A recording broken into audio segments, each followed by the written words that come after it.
Hey guys, welcome back to the channel. This is story about what if Naruto hates Uchiha clan like Tobirama part 1. Before I start, please do support for more amazing content and comments for part 2. Do consider to subscribe my channel and share my video to your friends and check out the description as well. Let's start the video. The Uchiha are a cursed clan, the white-haired man said solemnly, his red eyes skimming over the crowd of dark-haired shinobi as they gathered around what would be their future headquarters. He looked at his older brother who was an opposite reflection of him, ebony hair and tan skin, clad in shades of red. Tobirama, how many times do I have to? Look at them, brother.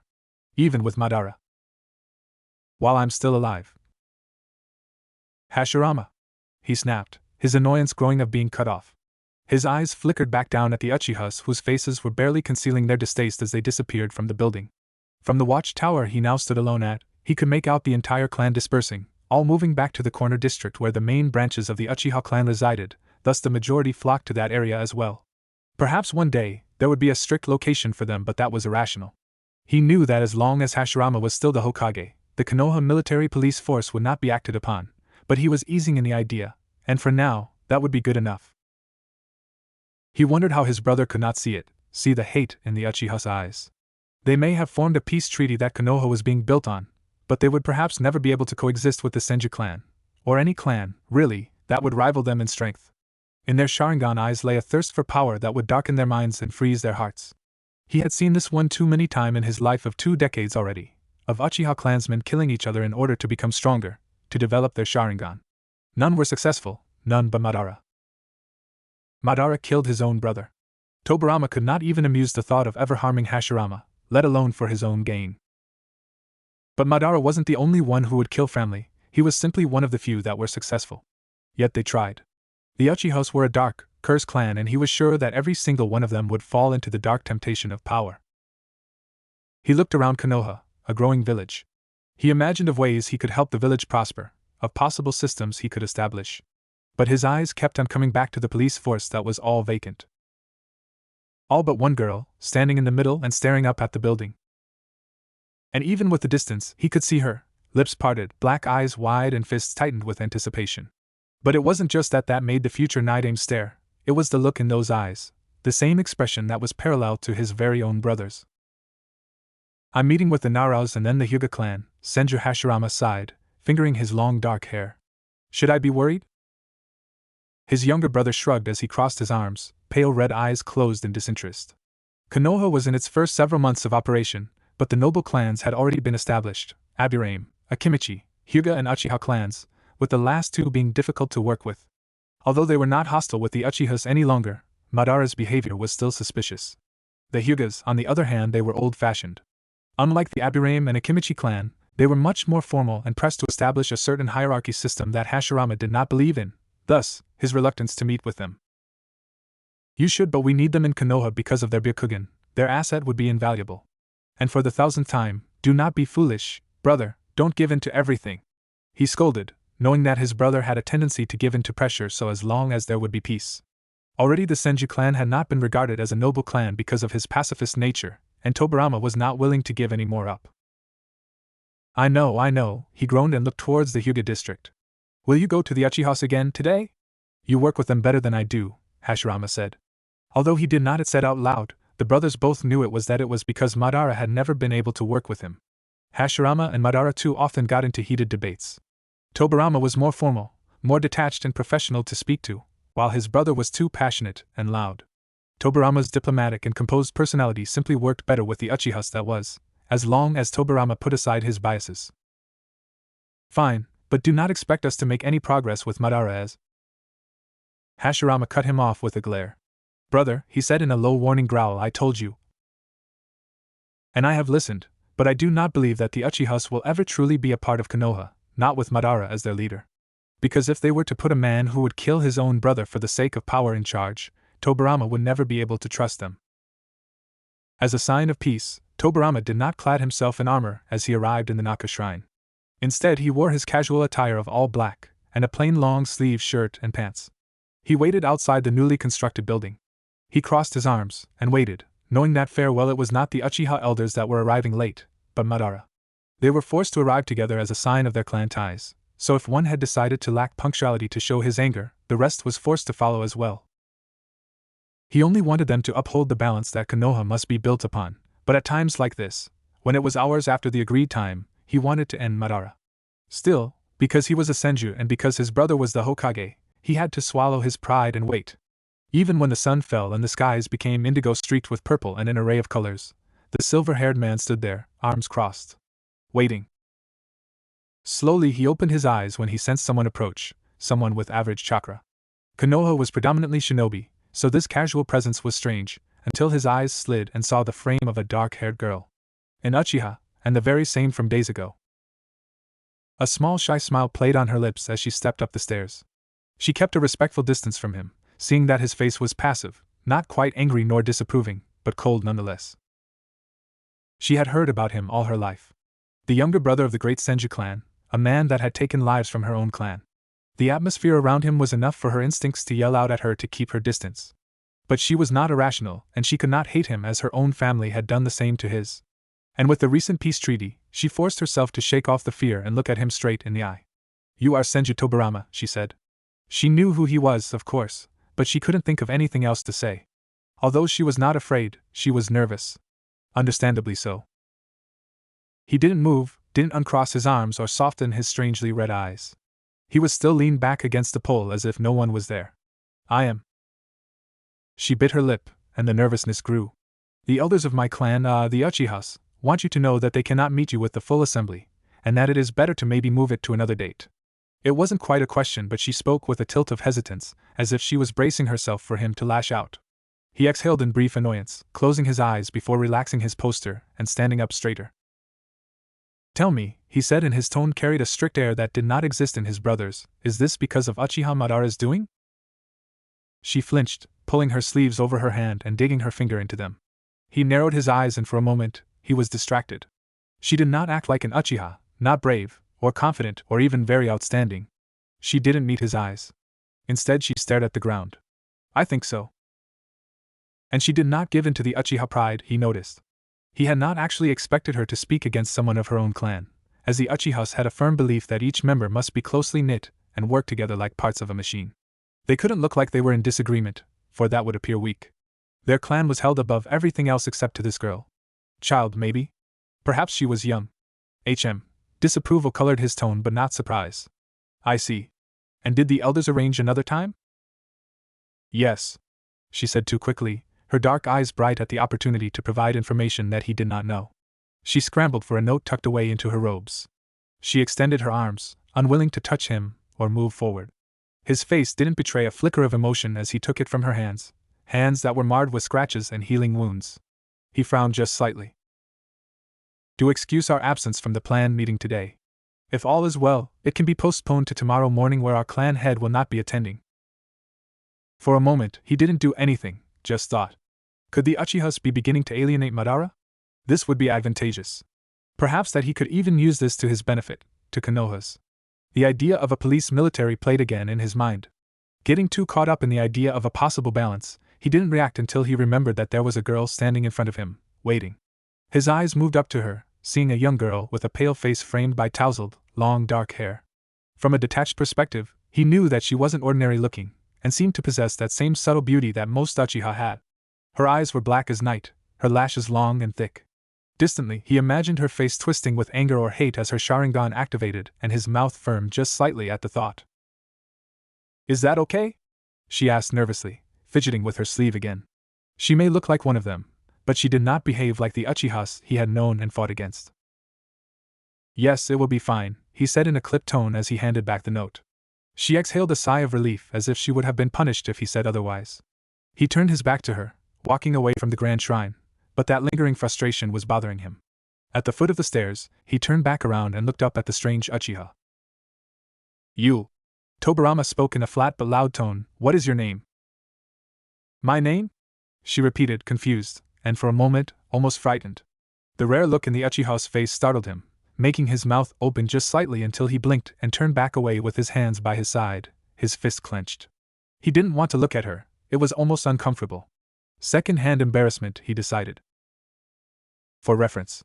He spoke in the same controlled tone, looking directly ahead of him. He was in the outskirts of Konoha, where he would want the entire Uchiha clan to reside in, as opposed to the slightly scattered and central location they held now. But he knew his brothers thought about this, that he was setting them up to hate Konoha. But Tobirama was sure that regardless of the situation, the Uchihas will always be bitter. So why was it that this girl's tone was so soft when she spoke her name? The words, the gentle hesitance replayed in his mind again and again, whispering two words, Uchiha Sayuri. Tobirama was a bit reluctant to spend another day towards Uchiha affairs when there was so much other things that needed attending to, like the battles only miles from the area that his brother had established to be Konoha borders, or the shinobi clans dwelling inside all tents and trying to make a home for themselves when there was still that brush of threat from their very neighbors. Konoha had not quite clicked as a village quite like Hashirama had planned. That was why all these meetings were necessary, to encourage communication. And it was why his brother had kicked him out of his bed to get up early to meet with the Uchihas. If there was one thing most people did not know about this man, it was that Tobirama was practically nocturnal whenever he had the chance. He didn't like spending too much time out in the day, evident in his fairer complexion compared to his brothers. Back at the Naka shrine, he found himself leaning against the crimson poles yet again as he waited. He only had the chance to cross his arms and close his eyes before. "Huh, you're early." He expected her presence and recognized her chakra already, having detected it as soon as he had made contact to the pole he was lazily propped up against. Slowly opening his eyes, he kept his composure as Uchiha Sayuri flitted her way up the stairs. A smile was on her face, the same small, shy but nonetheless happy smile. "Where are the elders?" "They'll be arriving shortly," she said as if she was hoping he would be proud of her. "They sent me ahead to confirm that you arrived." Strange. Strange girl. She still vaguely reminded him of his brother, but it didn't make sense. Was she not bred like an Uchiha, grown up in a clan of power-hungry shinobi in Kunoichi who thought they were superior with their Kekkai Genkai? And the fact that they had sent her meant that she had a significant role in the clan, so she obviously wasn't a side member. But that idea evaporated as soon as they arrived. "Sayuri!" an old woman scolded. Her very presence demanded complete attention, obvious by the way she slammed her cane, that he suspected was more of a weapon than an aid, on the ground. Her black eyes shifted into the Sharingan as she glared at the younger girl. Sayuri's face paled. "Aye. Go home, Sayuri. Now," another man said before the older woman had a chance to say anything. Although the woman's eyes averted back into the normal black, it was a fearful sign enough that this old lady was able to activate a Kekkai Genkai at her age. Tobirama glanced behind her and recognized the man as Uchiha Hikaku, a notable fighter of their clan. Behind him were the other elders with the same half-horrified, half-exasperated expression on their faces, but Madara was nowhere in sight. "Yes, Hikaku." Sayuri bowed a full 90 degrees before mumbling another apology to the older woman and scurried off. Tobirama simply blinked, surprised at the hostility and at the girl's timid nature. His eyes met the elder's solemn ones. "Now," she said, and her voice was clear of any anger, as if threatening a child with the Sharingan was completely normal. "Shall we start?" For the next several hours, he sat there and listened to the Uchihas go on and on about a variety of topics, of their status, of their share of missions, of the Sharingan, how to keep it within the clan, of course, of enemies, of their rights to secrecy. By the time they were done, he had missed both breakfast and lunch. He restlessly roamed the village, inspecting its progress. Hashirama had done well with building the structure, and the clans and shinobi that immigrated to the very first hidden village already had a roof over their head and necessities. Now all they needed was a system, but that was far ahead. He still had neighboring enemies to worry. War was still very real, even if the Senju clan's greatest enemy were now a comrade. Tobirama had always found solace near water, so even though he was famished, he went towards a clearing around the Naka River first.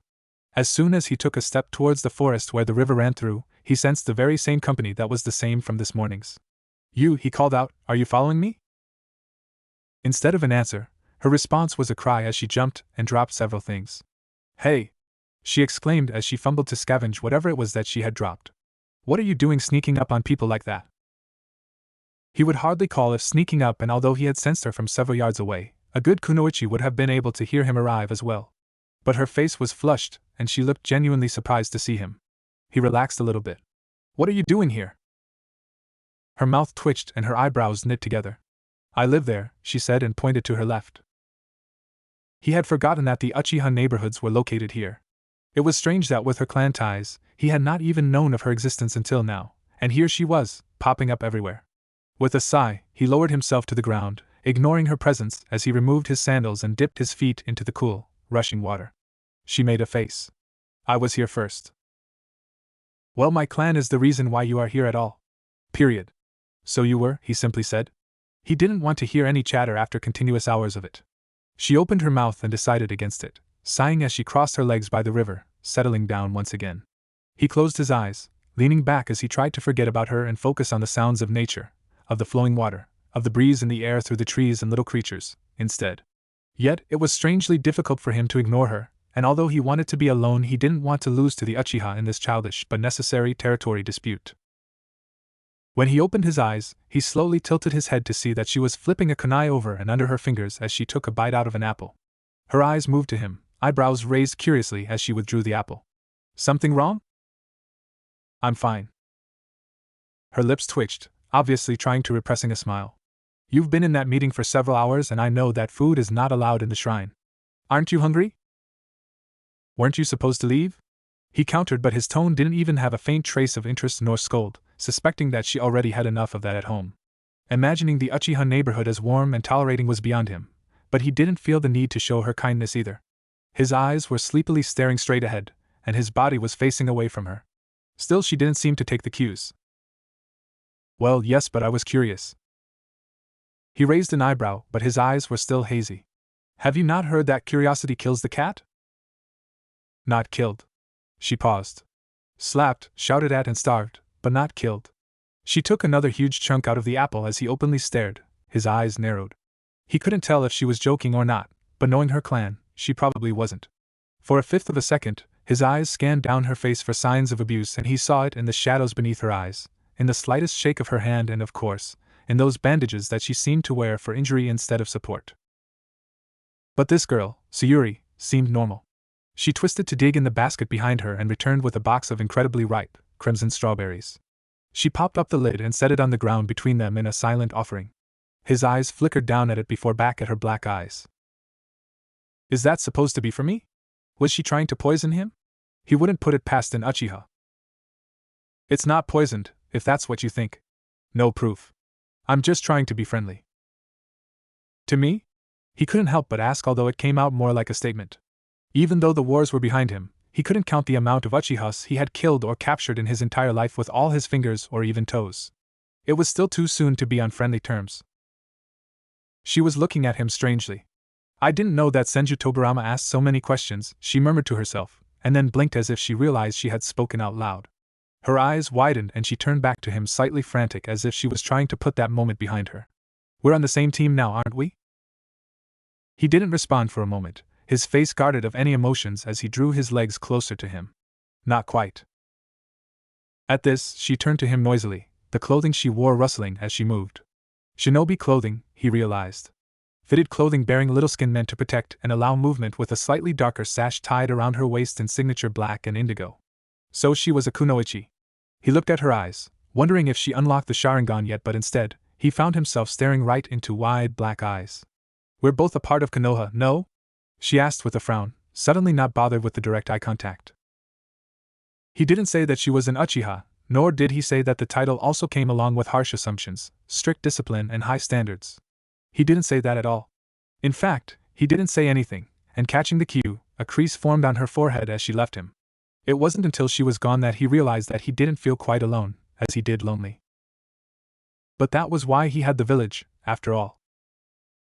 Tobirama, she said out loud now that she was a safe distance away. It took all her courage to speak the name of such a powerful shinobi. She knew many names, Madara, Izuna, that invoked fear, but something about a Senju's name felt idolized. They were undeniably strong on a different level, although maybe equal, as the Uchihas, and that terrified her. A single move of his arm or point of his fingers may be the ruin of her, but what he said bothered her to no end. I know that you don't like me. She stopped, and blinked, and suddenly all he saw was eyes so black there was no discernible distinction from the pupil and iris. Or my family. Or my clan. But I believe in Konoha, okay? So what could she say that wouldn't offend him? So get over it. Probably not the best choice of words, but she blanked out as soon as his strange, almost red pupilless eyes turned to her. And then she disappeared, running off before this man probably drowned her to death. But instead, he lazily slouched back towards the rush of water, letting out an exaggerated exhale as he fought down the strangest tug at his mouth. Was this supposed to be a ceremony? Tobirama asked, turning his head to talk to his brother. He didn't mind the crowd that had grown too badly, but it was unexpected, and that he didn't like. He, his brother, and his wife alone were selected, reputable shinobi had been invited to the outskirts of Konoha to test a chakra-fed tree, a creation of the Nara clan, but soon, curious groups had stopped by and all stared, waiting noisily. I thought this test was only told to those with strong nature transformations. The more, the merrier, Hashirama exclaimed and knocked on the tree. So, this was what you wanted to show me, Shikaji? Yep, the man said. He had a bored expression as he rocked back onto his heel, but his eyes were dark and intelligent. He was the head of the Nara clan, a family that, although did not become a part of the noble clans, very well deserved to be. With their strategic help, their medicines, and the feared shadow manipulation technique, he was a man that Hashirama respected completely. This is it. The end result is a material highly sensitive to chakra, which can be used as a sensory type for nature transformation affinities. Interesting, Hashirama murmured. His eyes scanned the crowd. Well, brother, let's begin. Tobirama took a step up, but as his feet touched the ground, his head snapped up immediately. Even with the blur of light as it moved around, he saw a dark-haired girl, whispering to who he immediately knew as Uchiha Hikaku. It was the girl, Sayuri. His expression dulled slightly, but he didn't let his eyes linger on the two. The two. HM. Before he even thought, he called out, Uchiha Hikaku. The brown-haired man looked up, scorn in his eyes, but Tobirama ignored this with a light tone. Come here. You have a natural fire affinity, don't you? Hikaku frowned but saw nothing wrong with his assumption. He stepped away from his student and the crowd separated. What do I have to do? Hashirama's eyes practically gleamed with excitement that his brother, approached an Uchiha on friendly terms. Fantastic. Now, he waved over at his red-haired wife, Mito. And he looked over the crowd, Hataki Ginzu. So explain to us how this will work, will you, Shikaji? Of course, the new Hokage's interest in this was understandable, but Sayuri had never seen a man act like this before. A smile played on her lips as she inched forward, watching. Nara Shikaji produced several thin sheets of paper between his fingers. Well, from the information we gathered, each affinity would produce a different reaction. Let me explain it first to save the hassle of you thinking I lied later, he said, and although he offered to talk more, she could tell by his tone that he didn't really want to. Something about that made her smile. Fire would cause the paper to ignite and turn to ashes, wind will split it, lightning will cause it to wrinkle, earth would make it turn into dirt, and water should dampen it. He scratched his head and sighed again. And since would release as a Kekkai Genkai, I can't really say too much about that. Hashirama seemed pleased nonetheless. This is going to be spectacular, don't you worry, Tobirama. I wasn't, the younger brother replied as he took the paper. And as Shikaji suspected, his became wet and sagged down his finger. He looked at his brother's, whose sheet turned into a shade of brown.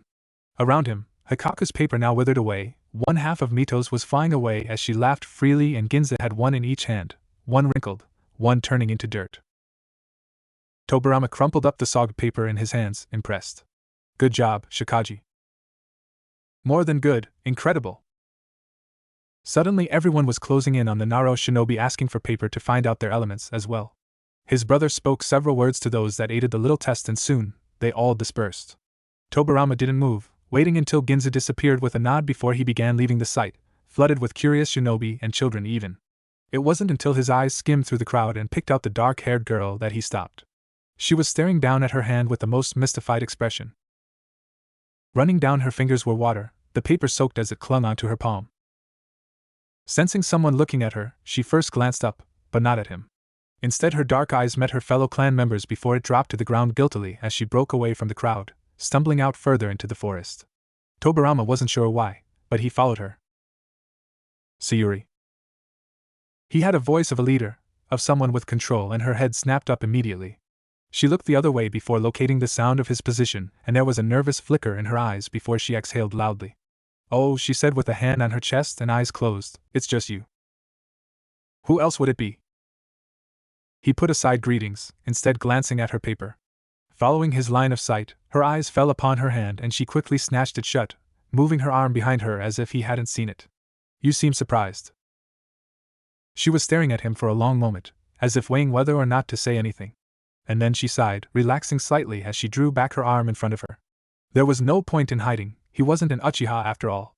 He shouldn't be appalled that her chakra geared closer to water transformation techniques than fire ones. I am. So am I. Okay, so he was surprised. Her mouth twitched. Odd for an Uchiha. This time, she winced. Why do you say it like that? Like an insult? He didn't answer, his eyes wandering, and so she continued. And I know it's odd, but I wish I knew this earlier. It would save a lot of hard work. If only she had known about water affinity, she would have focused on it first. Once she learned to transform her chakra into that, then she would have an idea how to go at it with fire. Hard work? 2 years of it. 2 years, he repeated. That explains some things, but not many. Tobirama. They both turned, seeing a tall, tan, kind-faced man with long dark hair pulled back. I thought you left too. What are you doing here? You have a minor assignment. Hashirama stared and stopped noticeably. Awkwardly noticeably. My brother is talking to a woman. He is talking to a woman that is an Uchiha. He is talking to a woman that is an Uchiha with a water affinity. The older brother thrust out an arm and a booming laugh. Look at that. My name is Hashir. I know who you are, Lord Hokage. Sayuri said, and although her voice was slightly quiet, there was genuine affection in it. Her eyes practically glowed in a way so similar to his that Tobirama found it eerie. It's an honor to meet you. Lord Hokage. I like the sound of that. She had never expected for the man secretly feared by her clan to be so happy. It was sort of amazing, really. I see that you tried out Shikagi's test as well. Fascinating, an Uchiha with chakra naturally geared towards water. Then his eyes brightened in a way that Tobirama recognized and immediately opened his mouth to protest. Why don't my brother train you? He offered, leaning towards her. He looked animated, happy and hopeful, and Sayuri only looked overwhelmed. In his head, he saw this as perfect. Not only would that improve the relationship between Senju and Uchiha that didn't involve bloodshed, it would provide his brother with insight into a clan and make him realize that not all Uchihas were like what he perceived as Madara. Nothing could have worked out better. Well? She honestly didn't know what to say and looked towards Tobirama for help. He had a tick on his forehead, his eyes squeezed shut, and his arms crossed. I think you crossed the line with that one, brother, he stated indifferently. I bet that. Again with the betting.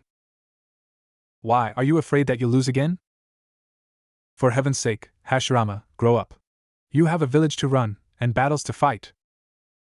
You act like it's a difficult task to do all at once. You are influencing your daughter, teaching her that. My precious daughter will. Hashirama, just go. Only if you agree to help Sayuri with her training. Did you even bother to ask if she needed to be trained? Well, of course. The older Senju turned to a wide-eyed girl at last. She thought that he was peculiar when he first arrived, but now she knew that the Hokage was on a whole other level. The Senju brothers, actually, were on a whole other level, so foreign but completely inviting to her. She had never seen brothers like this before, volatile but so obviously close. Although she seemed slightly frightened, she was so amused. Not only amused, but surprised he knew her name and referred to her so familiarly. You are a kunoichi of the Hidden Leaf. My brother can help you. He can? She asked hesitantly. Well, of course he can, but would he? She knew the stories of Senju Tobirama and his water prowess, and it was intimidating. But if there was ever going to be a good sensei, it would be him. That's it. She's interested. Sayuri, why don't you meet him around evening at training ground? The training grounds haven't been introduced yet, Tobirama interrupted, clearly irritated by his brother's exuberant attitude. Hashirama seemed to settle down now that he knew that things were going exactly as planned. I suppose you're right. Then Tobirama, pick up Sayuri at the Naka Shrine, will you? Hashirama. Hokage. Can't talk now. A village to run and battles to fight. It was a pleasure meeting you, Sayuri. Perhaps one day we can train together. I'll see you later, brother. And then he was gone. Tobirama's eyes landed upon a very, very surprised girl who was trying to absorb everything that had happened and failed miserably. Thoughts scattered, she opened her mouth to apologize, but he closed his eyes and raised a hand up. Don't say anything. His voice was deadly still, his gaze steady. He took a deep breath, his thumb and index lightly over the bridge of his nose before he dropped his hands and looked back up at her. This will be forgotten by tomorrow. I will see you tonight, and then never again. Even when the Senju brothers left, she couldn't stop staring up at the tree. A warm hand on her shoulder made her tilt her head, and then she was looking at the brown-haired man that had been an idol of sorts to her. Hey, Hikaku. Sayuri greeted, although her heart wasn't in her dull tone. Now, without the elders watching down on her, she was much more casual. Just what exactly are you playing at? She looked at him, surprised by the sharpness in his tone. Although they weren't best friends, she always thought he was fine with her, like an apprentice of sort. A pity one, but one nonetheless. Living in the Uchiha stronghold, hidden away in the corners of forests, caused her to be either completely alone or provided opportunities to run into interesting people that went beyond the level of regular training within the compounds. Hikaku was one of the ones who ventured out not to escape the clan like her, but to have a wider premise to train. What do you mean? Her hand clenched into a tight fist, not of anger, instead, to hide the shaking in them. If Hikaku wasn't an ally to her, the Uchiha clan would only be that more harsh, bringing a new level of unbearable. At least with Hikaku's say in clan affairs, he could smooth over any of her mishaps, but you, with the senjutsu. Suddenly he took her hands, flipping them over so that he was looking at her palm, a calloused hand, unladylike. Although her fingers were still long and thin, bubbles and blisters formed at the base of each finger, and healing scars. He winced. He knew the story of Uchiha Sayuri, of course. Almost everybody did. She was the only girl of the Uchiha clan in the past several generations to unlock the Sharingan. It was speculated that it took some sort of emotional trauma to gain access to the Kekkei Genkai, but women tended to always be volatile and emotional, therefore it took more trauma than it would a man to truly snap her mind. But Sayuri's mind had broken the moment that her father died in front of her. A casualty of missions, nothing too disturbing, but she was 4 when it happened, and she had ran out of her home, expecting to see her father and other shinobi returning. Hikaku had been a part of the squad sent out to steal the scrolls, and he had seen the way Ryohei grinned at his daughter, the way he opened his arms to her. Only for it to be too late for Hikaku to shout when a shinobi had followed them home, struck down Ryohei when he was vulnerable and exposed immediately. That was all it took, some sort of pick to stab him through his heart, and then suddenly, Ryohei was falling into his daughter's arm as he landed on top of her, suffocating her. The way the tiny girl shrieked, the way she looked up at the sky past the cooling body's shoulder as her pupil jerked in all directions before shifting into a rich, crimson color forever scarred his mind. She cried, her hands digging into her father's back despite the pain, and when the squad finally lifted her father's body off her, he saw the weapon had pierced her too, breaking the flesh at the corner of her collar. She bled. She bled a lot. But she didn't cry for her own pain, she cried for her father. That day he swore to seek revenge. He didn't know how, but the weapon vanished, but he swore he would help her. It wasn't even because the scroll had been retrieved, it was for the girl that had sobbed on his shoulder as he carried her all the way back. And of course, no one could trespass the Uchiha stronghold and murder the brother of the head of the clan without getting killed in return. It was a matter of duty to his comrade, empathy for the daughter, and pride of the Uchiha clan. She stopped, looking nervous as she bit her lip. I didn't know how to say no. Hikaku sighed, his frustration pushed aside. She was perhaps the most innocent Uchiha he had ever met, her age considered. But innocence meant weakness, and she could not be weak. He looked down at her hand once more before dropping it. For years she had not been recognized as a true Uchiha because for years she could not master the great fireball jutsu that he perfected within his first day of training. He wondered why she would still even pursue in becoming a kunoichi. Nobody would blame her for settling as a wife instead.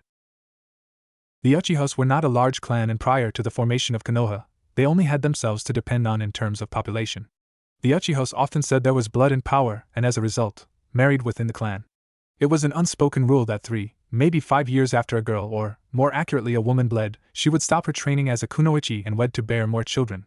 It was an accepted thing as well among the women, and he knew that from years of unsuccessful courtships, most women gave up on perfecting ninjutsu and instead focused on providing strong sons and daughters to continue the line.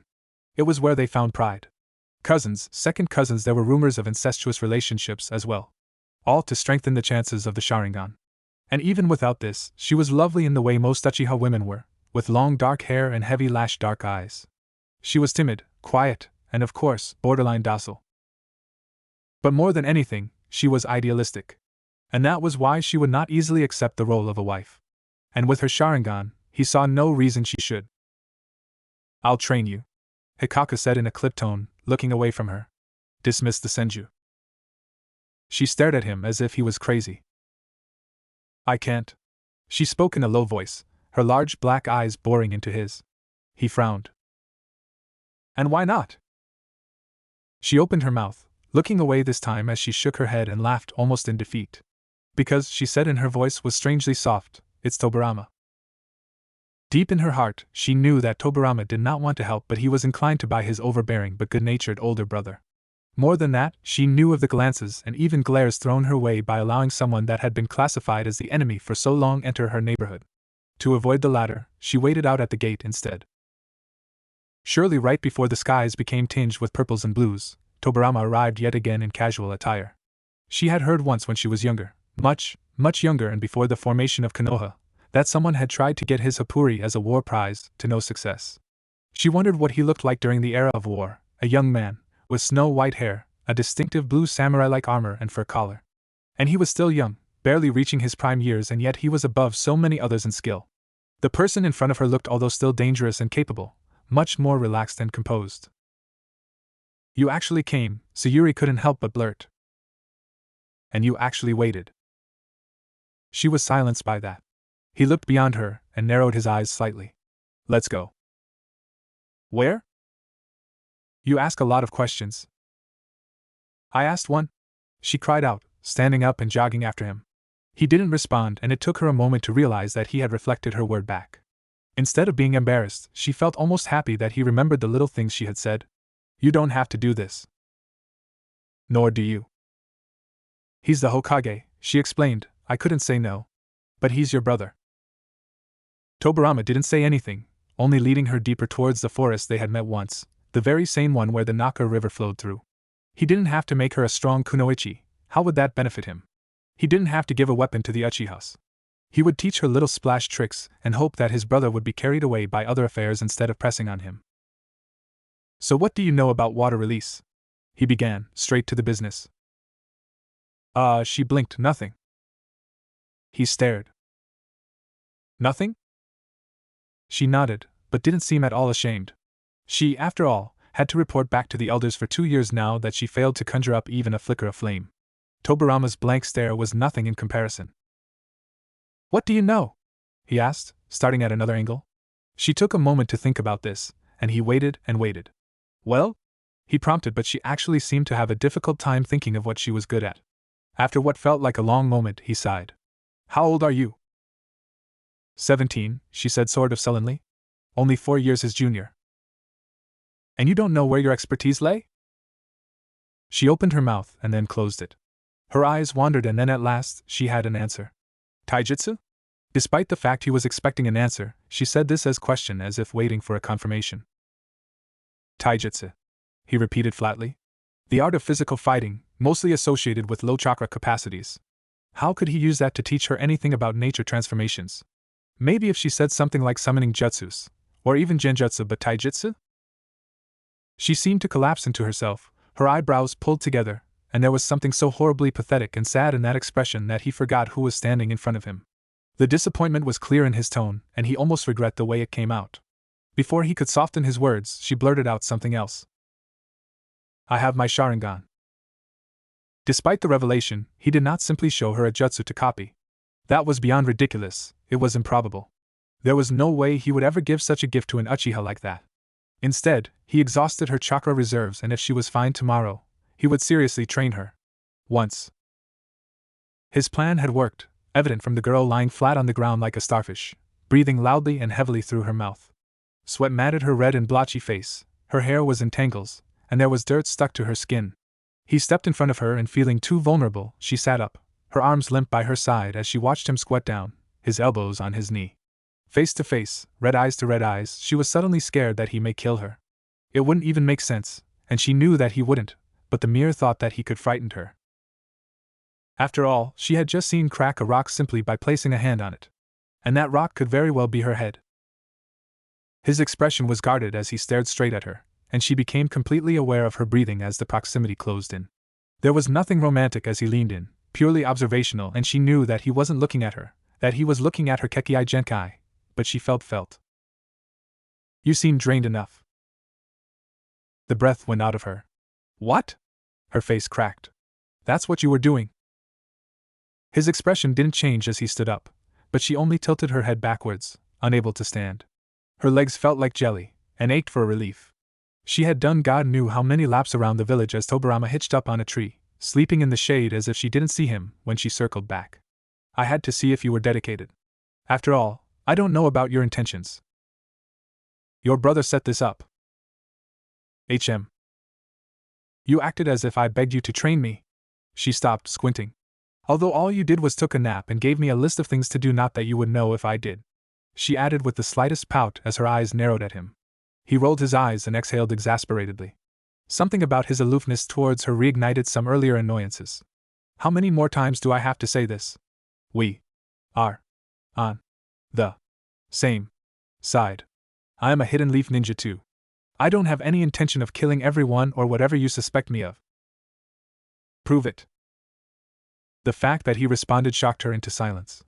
His tone was so reasonable, so not demanding or suspicious that she didn't know how to respond, but he was already continuing. Prove that you are a ninja of Konoha before an Uchiha, and maybe I'll believe you. She honestly didn't see the difference, and could only stare up at him. All right. How? He was quiet for a moment. Wear the Hittite of Konoha on your forehead from now on, whether you are inside the Uchiha neighborhood or not, and I will not bring up my suspicions again. But you'll still be suspicious? She frowned. He gave her a glance and she knew that it meant to choose her battle, take it one at a time. She took a deep breath and sighed, only ending to laugh softly and shake her head. This was ridiculous, it was such a simple request. In fact, she wanted to wear the emblem of Konoha on her forehead. She looked up at him through her lashes with that same familiar smile. No problem. The smile of peace, of willingness. As a sign of cooperation, he held out his hand and that smile of hers grew to a grin as she took it. And as he pulled her up closer to him, it was the first time he ever questioned an Uchiha's motive. Sayuri! Were you out training? A tired-faced woman called out as soon as the girl entered the household. She looked up, her eyes slightly too wide and suspicious. Her mother took one look at her and her face softened. I thought I told you to rest up, Sayuri. You're going to have no chakra if you keep on practicing that fire jutsu. Sayuri flinched at the mention of it. I guess. I know the pressure that her mother placed the back of her palm gently against her daughter's forehead as if she were sick but stopped abruptly, and her eyes slit at her daughter's before she stepped back cautiously. Where were you? What? Someone's chakra reeks on you, Sayuri. Have you been around a senju? Sayuri had almost forgotten that her mother was a kunoichi as much as she was a widow and a mother. She was skilled in chakra sensory, being one of the most chosen shinobi for recon missions. Suddenly she panicked. Yes, she said slowly to disguise the terror, although she wasn't hiding anything. That's okay, isn't it? Uchiha Izumi's eyes narrowed and she was no longer a thoughtful mother, she was an Uchiha. She was the woman that was raised within the confines of the Uchiha stronghold in the Land of Fire, the woman that became an expert of the art of sensory. You know what the elders would say about that, who was it? She squinted slightly, feeling rusty. The slightest glow of a water affinity chakra lingered on her daughter, but with the years of experience she had, she still should have picked it up the moment Sayuri walked in. Senju, she recognized it then. Tobirama. The way Sayuri seemed to fold into herself confirmed her guess, and Izumi sighed. A man befriending one of the few Sharingan-bearing females and someone so near your age too, Sayuri. What do you think the elders would? It's not like that, she said quickly, her eyes wide and wild. Just the idea of someone as stoic as Tobirama manipulating her to gain her Sharingan was unthinkable. Not to mention it made her face flush red. She forced herself to think that he, in his own method, was helping her, which was better than the way the elders did.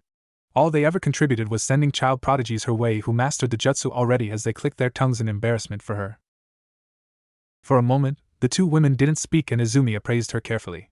Sayuri had always stood out, in the way a daughter to her own mother always would. But Izumi knew that it went beyond that. In the midst of volatile, passionate Uchihas, Sayuri was shy, collected. She didn't have that thirst for knowledge, for greatness, for power that they all had. Izumi herself had that longing for a legendary shinobi life, to define herself as a great kunoichi. It was a thirst quenched, and a thirst subdued when the Uchiha custom of bearing children outweighed the desire of strength of a woman. But Izumi did not regret putting the years of her prime in the past. Being a mother was a great joy, and having a child of someone to love filled the greed of power. She had found joy in the duties of a woman. But that was tested the moment her husband Ryohei died. Sayuri was unlike either of her parents. She was vulnerable, she kept to herself. When she looked at the world, it was not for information or for power, Izumi knew this well. She remembered Sayuri as a child would admire the way the sun's ray would glint off their blades as they launched it at a target, and call it beautiful. Sayuri saw the beauty in things, and that just wasn't useful. But it would be fine if it wasn't for the fact that she had awakened the Kekkei Genkai. Her Sharingan separated her from the rest of the girls, and she couldn't let that go to waste, and she definitely could not let that be in someone else's favor. I don't have to explain to you how desirable those eyes of yours are, do I? Izumi questioned as she raised her hand to gesture towards her daughter's eyes. And of course, Sayuri looked down immediately. I know, she said softly, I know. She didn't know what she was expecting, but a metal-plated bandana being thrown straight into her face did not come close. She had been hiding in the shade under the Naka Shrine's roof, sweating from the heat as she sprawled on the unforgiving, hot-to-the-touch granite steps. Hey! She exclaimed, rubbing her forehead, but all that came out was sticky sweat. Perhaps if it had been another season, she would have caught it easily, but the heat was incredibly distracting. She looked at the strip of navy cloth, and sewn on it was a metal plate engraved was a strange, curving spiral with one corner of it forming a slight triangle, and its opening dashed. Tired, Saya? She forced herself to think that it was the heat that made her face redder than it already was, but nobody had ever called her Saya before. Even her own mother called her by the full name. Something about the way Tobirama casually threw it out there within days of knowing her well, she didn't know what to think about that. Nope, she lied. She was at 10%, and every inch of her body was sore. The long soak helped, and the huge meal gave her energy, but she was afraid of how much he would push her to do today. Ready when you are, she said, as she tied the hitai around her forehead. She couldn't help but feel proud as she looked up and grinned at him. He blinked, confused at her expression, or more so, her determination, but he didn't comment. He nodded towards the river, and she got up, without his help, or an offer of it, and followed behind him soundlessly, yet somehow, he just knew she was smiling. He stopped in front of the river, and looked over his shoulder. Her eyes were bright and dark, and she was fidgeting with excitement. What are we doing? She asked, holding back the urge to jump into the cold river. She could imagine it already, at the relief. Warm up. I'm melting. She protested, but he held up a hand to her, and she instinctively flinched, bracing herself for some sort of attack, and slowly looked through her fingers to see a dryly amused expression on his face. And a smile. The slightest hint of a smile from him calmed her down, letting her know that she was to live another day. Why would I need to warm up anyway? Your body is only as strong as your mind will allow it. She glared at him, but she knew that he wasn't going to give in. In the short time she knew him, she knew that he had this superiority complex, as if he only spoke the truth, and granted most of the time he was right, everything, so far, but he was bound to be wrong eventually, right? It still wasn't rational, given the situation. Like now. Running when it was even too hot for animals to be out was torture. But there was no use in arguing. She didn't object again, sighing as she got down to undo the straps on her sandals and placed them beneath the shade of a tree. He didn't comment, scouting out a place that provided both cover and proximity to the water. He didn't look at her as he said, only one lap, and then we begin. She could cry of happiness right there. One, only one. She saluted him before she was off. And it was torture, and the more distance she covered, the more clothing she shed.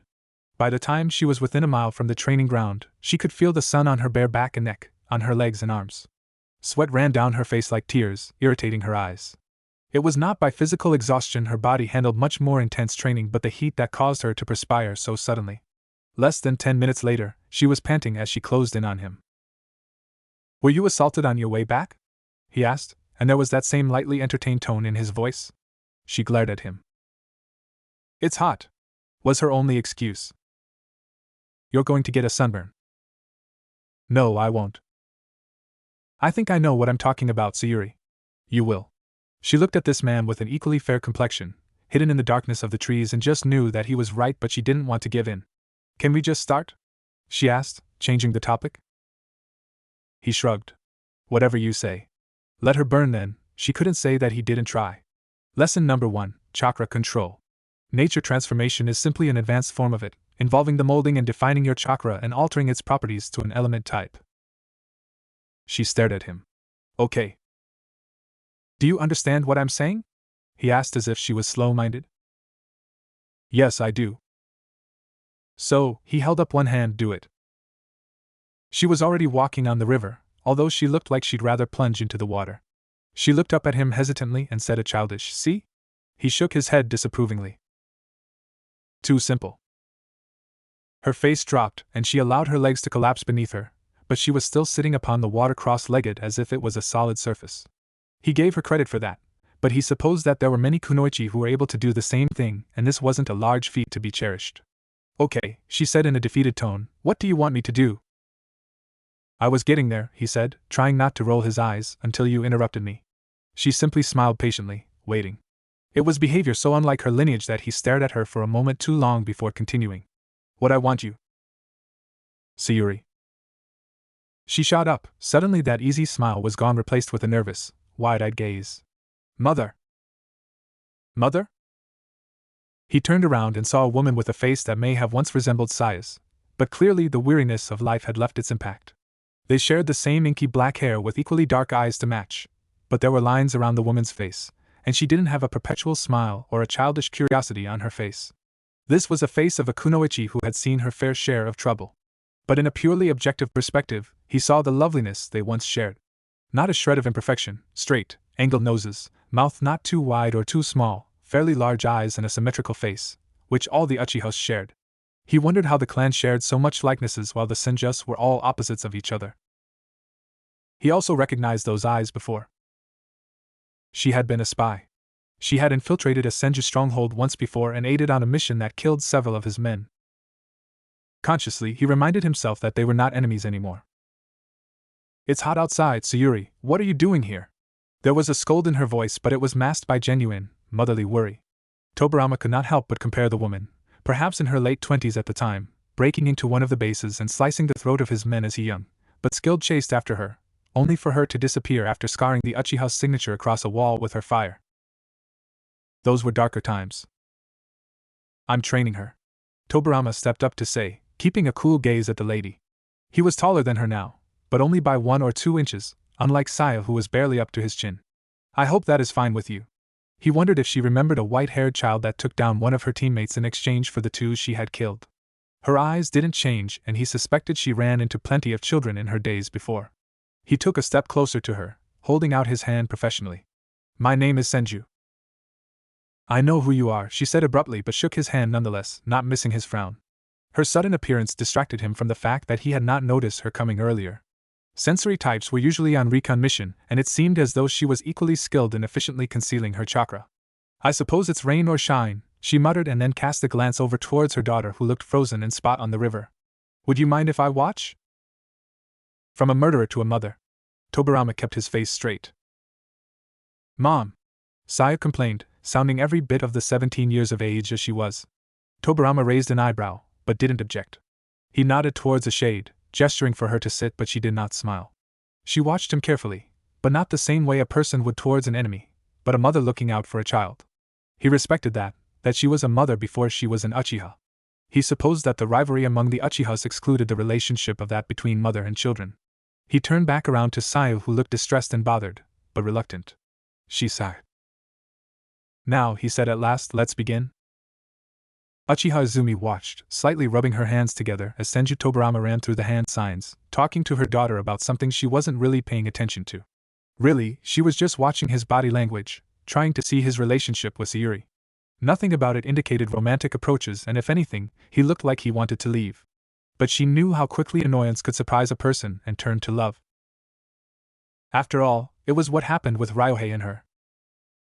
Izumi had always watched Ryohei trained, he being one of Madara's deceased brothers. This was years ago, during the era of warring clans. She had grown up in a darker period where death was a reality every single day, where children died, and where adolescents wed earlier and had children when they were still children themselves. But some aspects of being a girl in a warrior ninja clan were only slightly different than being a girl of any other family. She had followed after Ryohei, mimicked his training, and fallen hopelessly in love with him the way all 12-year-old girls did. He was 16 at the time, and glared at her the way all Uchiha men tend to. But fate had been on her side, and they kept on meeting again and again until Ryohei slowly softening towards her. Next thing they knew, she was pregnant with Sayuri, and then he was dead. She closed her eyes for a brief moment, taking a deep breath. She ignored the heat, listening to the sound of her daughter's laughter as she moved the water with her hands instead of with her chakra. She heard Tobirama mutter something on the lines of ungrateful child and a threat to leave, but then Sayuri's ever girlish, ringing laughter surrounded the little clearing once again, and she heard him sigh. Yes, that sigh. A sigh of tolerance. She opened her eyes again, revealing her eyes, and although she was cursed of that woman's difficulty to unlock her Kekkai Genkai, she had trained so hard that she became one of the most renowned censors, even among the Uchiha clan. She saw her daughter's chakra mold, and there it was. Water transformation. So Sayuri could perform that, but not fire. She should have been expecting this, she really should have. But she was too shocked to say anything, too shocked to even smile as she saw her daughter perform a weaker version of water release technique directly at Tobirama, who was staring at her with a dangerous expression, but he was soaked in the water and Sayuri's laugh only became louder. A smile pulled on Izumi's lips, yet it faded as soon as it appeared. No, Senju Tobirama did not plan on seducing his daughter, she concluded, but he may find himself on the path of falling in love with her, the way Ryohei had. And chances were, history would repeat itself and Tobirama would die and leave her behind in this unfair world. After Izumi excused herself, it was just the two of them left, and then, one. Wait! Sayuri called out, "Where are you going?" "I've done my part," Tobirama simply said without turning around. "Now I'm leaving." Just like that? He stopped, hearing her disappointed tone. He slowly faced her, his strange ruby-colored eyes narrowed. He didn't like being confused, but he couldn't understand why she sounded like that. "Yes, like that. What was it that you were expecting?" She opened her mouth and then closed it after a thought. Although her lips pressed in a tight smile, she waved at him before she said, "Never mind," and disappeared up in the trees. But he still stood there moments afterwards, unable to figure out that strange tone of hers. He wondered. Did Sai want him to stay with her? Izumi. The Uchiha woman looked up at the elder and bowed her head respectfully. "Lady Kyoko," she said, careful to add the sama as she met the older woman's gaze. "What can I do for you this evening?" "I understand that you have just returned after observing the Senju and your daughter train?" she inquired, hesitating at the word train. Izumi knew right away that Kyoko disapproved and thought little of this training excuse. She wasn't quite sure what the woman interpreted it to be, but it was not a positive one. "Yes, there is nothing wrong with that, is it?" she asked, and despite the levels of power within the clan, Izumi maintained spite in her tone, and the narrow of her eyes made it clear that any indications of Kyoko taking control over her daughter's time with the Senju would go to waste. She didn't want her daughter growing up more oppressed than she already had been. "No, not at all," Kyoko said lightly, "but perhaps there are better ways to spend her time." "And what are you suggesting?" Kyoko walked ahead of her, but her voice demanded Izumi's attention. "Sayuri isn't a little girl anymore, she hasn't been for quite a while now." Izumi stopped. "I just think you should remember that with our lifestyle, we tend to die early." There was amusement in the elder's voice. "And don't forget that Sayuri, although a kunoichi and one with the Sharingan, is still a woman. A lovely one at that. That is all." "Oh, Hashirama, you're back." Tobirama frowned as he stopped himself midway through equipping himself with armor. "I thought that you were out aiding in expectation." We did.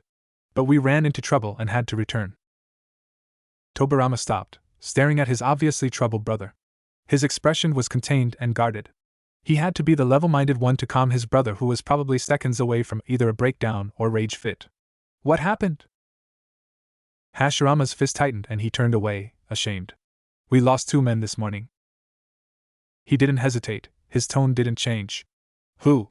The dark-haired man turned to his younger brother, unable to understand how Tobirama always seemed so calm and rational. "Hyuga Katara." "Ah." Tobirama closed his eyes, understanding his brother's distress. To lose a shinobi was one thing, but a Hyuga and so early with the formation of Konoha would be troublesome. The clan would be angry, that was certain. "Do we have his body?" One of the things they had stressed was not allowing the Byakugan in the hands of the enemy. Hashirama nodded. "Yes," he said solemnly, "but what was a small recon mission became fatal. We lost 2 of the 4 shinobi today." His face twisted into an almost tortured expression. "Why would they choose me as a Hokage, unable to even defend my own?" "Hashirama." He cut him off sternly. "Stop. You are not God." "They call me the god of shinobi," he interjected, receiving another glare. "Then they are wrong. You cannot control everything." He brushed him off and leaned back against the table. He regarded his brother closely, knowing the stress placed upon him caused him to make everything peaceful and well, to build a strong village. This wasn't their first loss, and it would not be their last, but the new Hokage was still in the process of having to care for so much people. It was no longer the Senju clan anymore, it was an entire village to look after. And each loss hit close to his heart, as if they were of his own blood. Tobirama didn't know if that was something to be admired or admonished. "But now we know that the bordering clans are planning things for certain if they were willing to kill one of us. Who else did we lose?" "Akitaka Saito," he said with another frown and a long sigh. He rubbed his forehead frustratedly, looking out the window. It was becoming dark out now, the perfect time for shinobi. If all had gone well, he and his squad of 4 would still be out there and gathering all the information from this strange shinobi group who lingered around Konoha. He felt like the battles of the past era, the era of the warring clans, was ending, but something new was starting. Something worse. And he feared that peace would be. "Are you listening to me, Hashirama?" He looked up. I'm sorry, what did you say? Tobirama sighed, irritated that he had to repeat himself, but he had always known that his brother's thoughts tend to get away quickly. We lost Kotaro and Akitaka, our eyes and summoning expert. I think that it is too early to go and recruit from the same people, so we need a new squad. What do you think, brother? Hashirama asked earnestly, always open to listen to his younger sibling's ideas. Tobirama was incredibly intelligent with tactics. But before you explain, I'm sorry to impose this responsibility on you, but do me the favor of being the leader? You know I don't wish to burden you, but perhaps with a skilled sensory nin. Yes, I will. He agreed quickly, as if it was obvious. We cannot fail this again. Hashirama's face dropped, but he understood Tobirama's words. Hashirama didn't like giving up missions, feeling like a child by being unable to carry them out, but he had to handle the collateral damage. He was not prideful. He knew that Tobirama was much better than him in sensory. He knew that he had to do the sensible thing for the village instead of playing hero all the time. But we need someone with great tracking abilities, someone devoted to it. I cannot do everything. Then Hashirama had an idea, his dark eyes flashing. I got it. We should request help from the Aburame and Uchiha clan. Their prowess would be ideal, and a 3-man squad may be more efficient. Tobirama frowned. He did not like the idea of having to work with those he was unfamiliar with, but it would make sense. With the Aburame's insects, there was no way that the enemy shinobi could get past them, even with his high chakra sensing abilities in mind. And the Uchiha's sight, although not as great as the Hyuga's, would make them sharper. Yes, it could work. A 3-man squad. Aburame in the front, leading the way through the forest to track the enemy down. He would be in the middle, and the hardest task for the Uchiha. Someone fast. Someone to watch from the largest horizon. With the Sharingan, it should be possible. But it had to be someone he could trust watching his back. And even as he made this profile, one face was on his mind. But it would be too risky. Saya was too young. She could die. After all, a skilled Hyuga had, and who was to say that she was even skilled enough in tracking and recovering information? But that heavy, recurring requirement of needing a shinobi he trusted nagged his mind. The last thing he wanted was someone aware of an enemy and letting it attack him while he was distracted. The rational thing was to get a strong Uchiha able to watch for him and the other squad member. But what if they were to betray him? That would be the end of him. Both of them. No. It had to be someone he trusted. If it came down to it, he would protect her as long as she did her work. I have an idea of the squad. I'll be leaving then. He was almost out the door by the time Hashirama's hand clamped down on his shoulders, his eyes worried. Be careful, brother, he said quietly, do not die. Of course not. He was confident in his abilities. The others, however. And take care of her. Tobirama looked up sharply. Hashirama smiled. After all, you are taking Sayuri, aren't you? Was he that obvious? Sayuri was running laps around the village when Tobirama spotted her. Sight! He called out, not moving from his spot, but his eyes followed the sight of the girl moving fast. He didn't notice it before, but she was absolutely silent. Not a footstep was heard, and she was not jumping from spot to spot as shinobi often did, but she ran.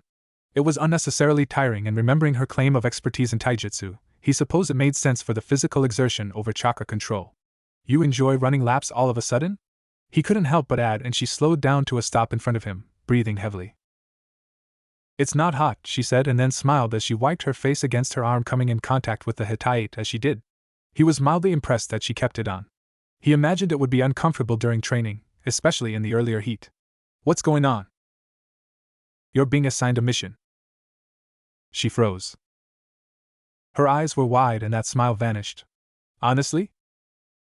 Yes. But I'm not an adult, she said quietly. He squinted at her, a flicker of annoyance on his face. Children are in combat every day, and you are telling me that because you are not a certain age, you're not accepting this task? He challenged. She opened his mouth, but the topic of too young to fight was too close to him. He thought about Itama, and another soft spot burst open, flaming. Children are dying. Children. Years younger than you. A decade younger than you. He thought about the day he found a small body floating down the river and his fist tightened, red eyes flashing. Do you not realize you perhaps have another decade before you die yourself? Or is that why you are alive, escaping it with the excuse that you are not an adult? A certain number that means nothing? She was speechless.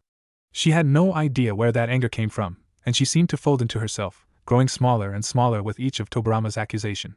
He had never been angry at her before, irritated, yes, but not angry. I'm sorry, she said quietly, unable to look at him.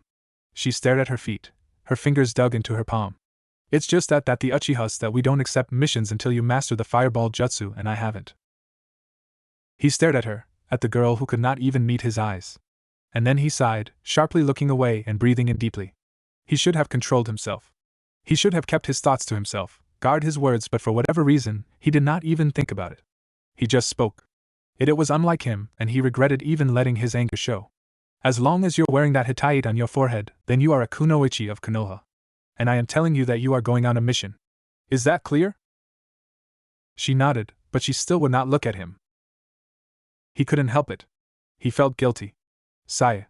She looked up at him slowly, carefully. Sometimes when she looked at him like that, it amused him. Right now, it made the guilt deepen. Why did she have to look at him as if she was afraid he may kill her? Yes, his bitterness towards her clan was not an implicit relationship, but for God's sake he wasn't going to kill her in cold blood. Say something. Understood. You know what I mean. He frowned, but he did not know himself what he was expecting her to respond with. A smile? Her usual enthusiasm? A half-hearted groan? No, I don't, she said, and she was frowning now, her eyebrows pulled together. Should I go tell my mother? He rolled his eyes. She made this sound like some sort of field trip. You don't need to ask her for permission, if that's what you mean. She will be informed later. Meet me back here in 5 minutes, we leave immediately. I'll brief you along with the other member as we leave. Understood. Excelling her word, she was there in 3 minutes. She geared back up in the usual Uchiha attire, more dark-colored, light-weighing fabrics to move in as opposed to his armor. Nothing but a gray chest armor fitted around her torso, pants tightened at the hem with bandages, and a sword on her back. He expected this. What he didn't, however, was the mask. He thought it was humorous, actually, like an overprepared child to their first event. But when Aburama Taro asked her about this, she gave him a wistful smile and said, "People tend to take advantage of females." He had never thought about it. He treated men and women equally when it was still just the Senju clan on missions, but now that was another thing to consider as they began leaving the forest closest to Konoha that had been secured months ago. There was no threat here. This is a 3-man squad mission to gather intel on a dozen, perhaps more shinobi outside our borders. We have reasons to believe they are trying to enter Konoha and disrupt it. They were all well aware that no shinobi clan wanted to fight an entire village. A village with a variety of strong shinobi meant that they would be hired for more missions, and that was bad for any clans who decided to remain independent. And they are strong. The last group sent out lost 2 members. I am hoping that with a smaller, more efficient force we would be able to get the information we need. And if necessary, bring more shinobi to either eliminate or push this group back. Even racing through the forests, none of them made a sound as they silently jumped from tree to tree behind him, listening closely to his words. Sayo especially. Tobirama continued with that same, calm voice. As soon as we're within 10 miles of the borders, Taro, go in front and take a quarter-mile lead. Spread out your insects and scout the area above. Sayo, you will be in the middle. After an earlier thought, he decided to give the girl a safer but still important role. Watch from the sides and keep an eye ahead of you. I will be in the back. Understood, they both said at once, but Tobirama began to hate the way a certain girl had said it. They started positioning themselves accordingly. And as they reached the mile mark, the formation was established, and they were in full stealth mode. Tobirama glanced at Saya's back as she soundlessly moved from tree to tree, in a speed much faster than he thought she would have. Sometimes he forgot that there was Uchiha blood in this timid girl. Something feels strange, she whispered, her eyes a glowing, hypnotic red. He had always tried to avoid staring at an Uchiha directly at their eyes to prevent any genjutsu, but the way they transformed her face was hard to ignore. It was as if all attention was redirected to those crimson eyes, 3 tomos so clearly black and defined. Tobirama, do you sense anything?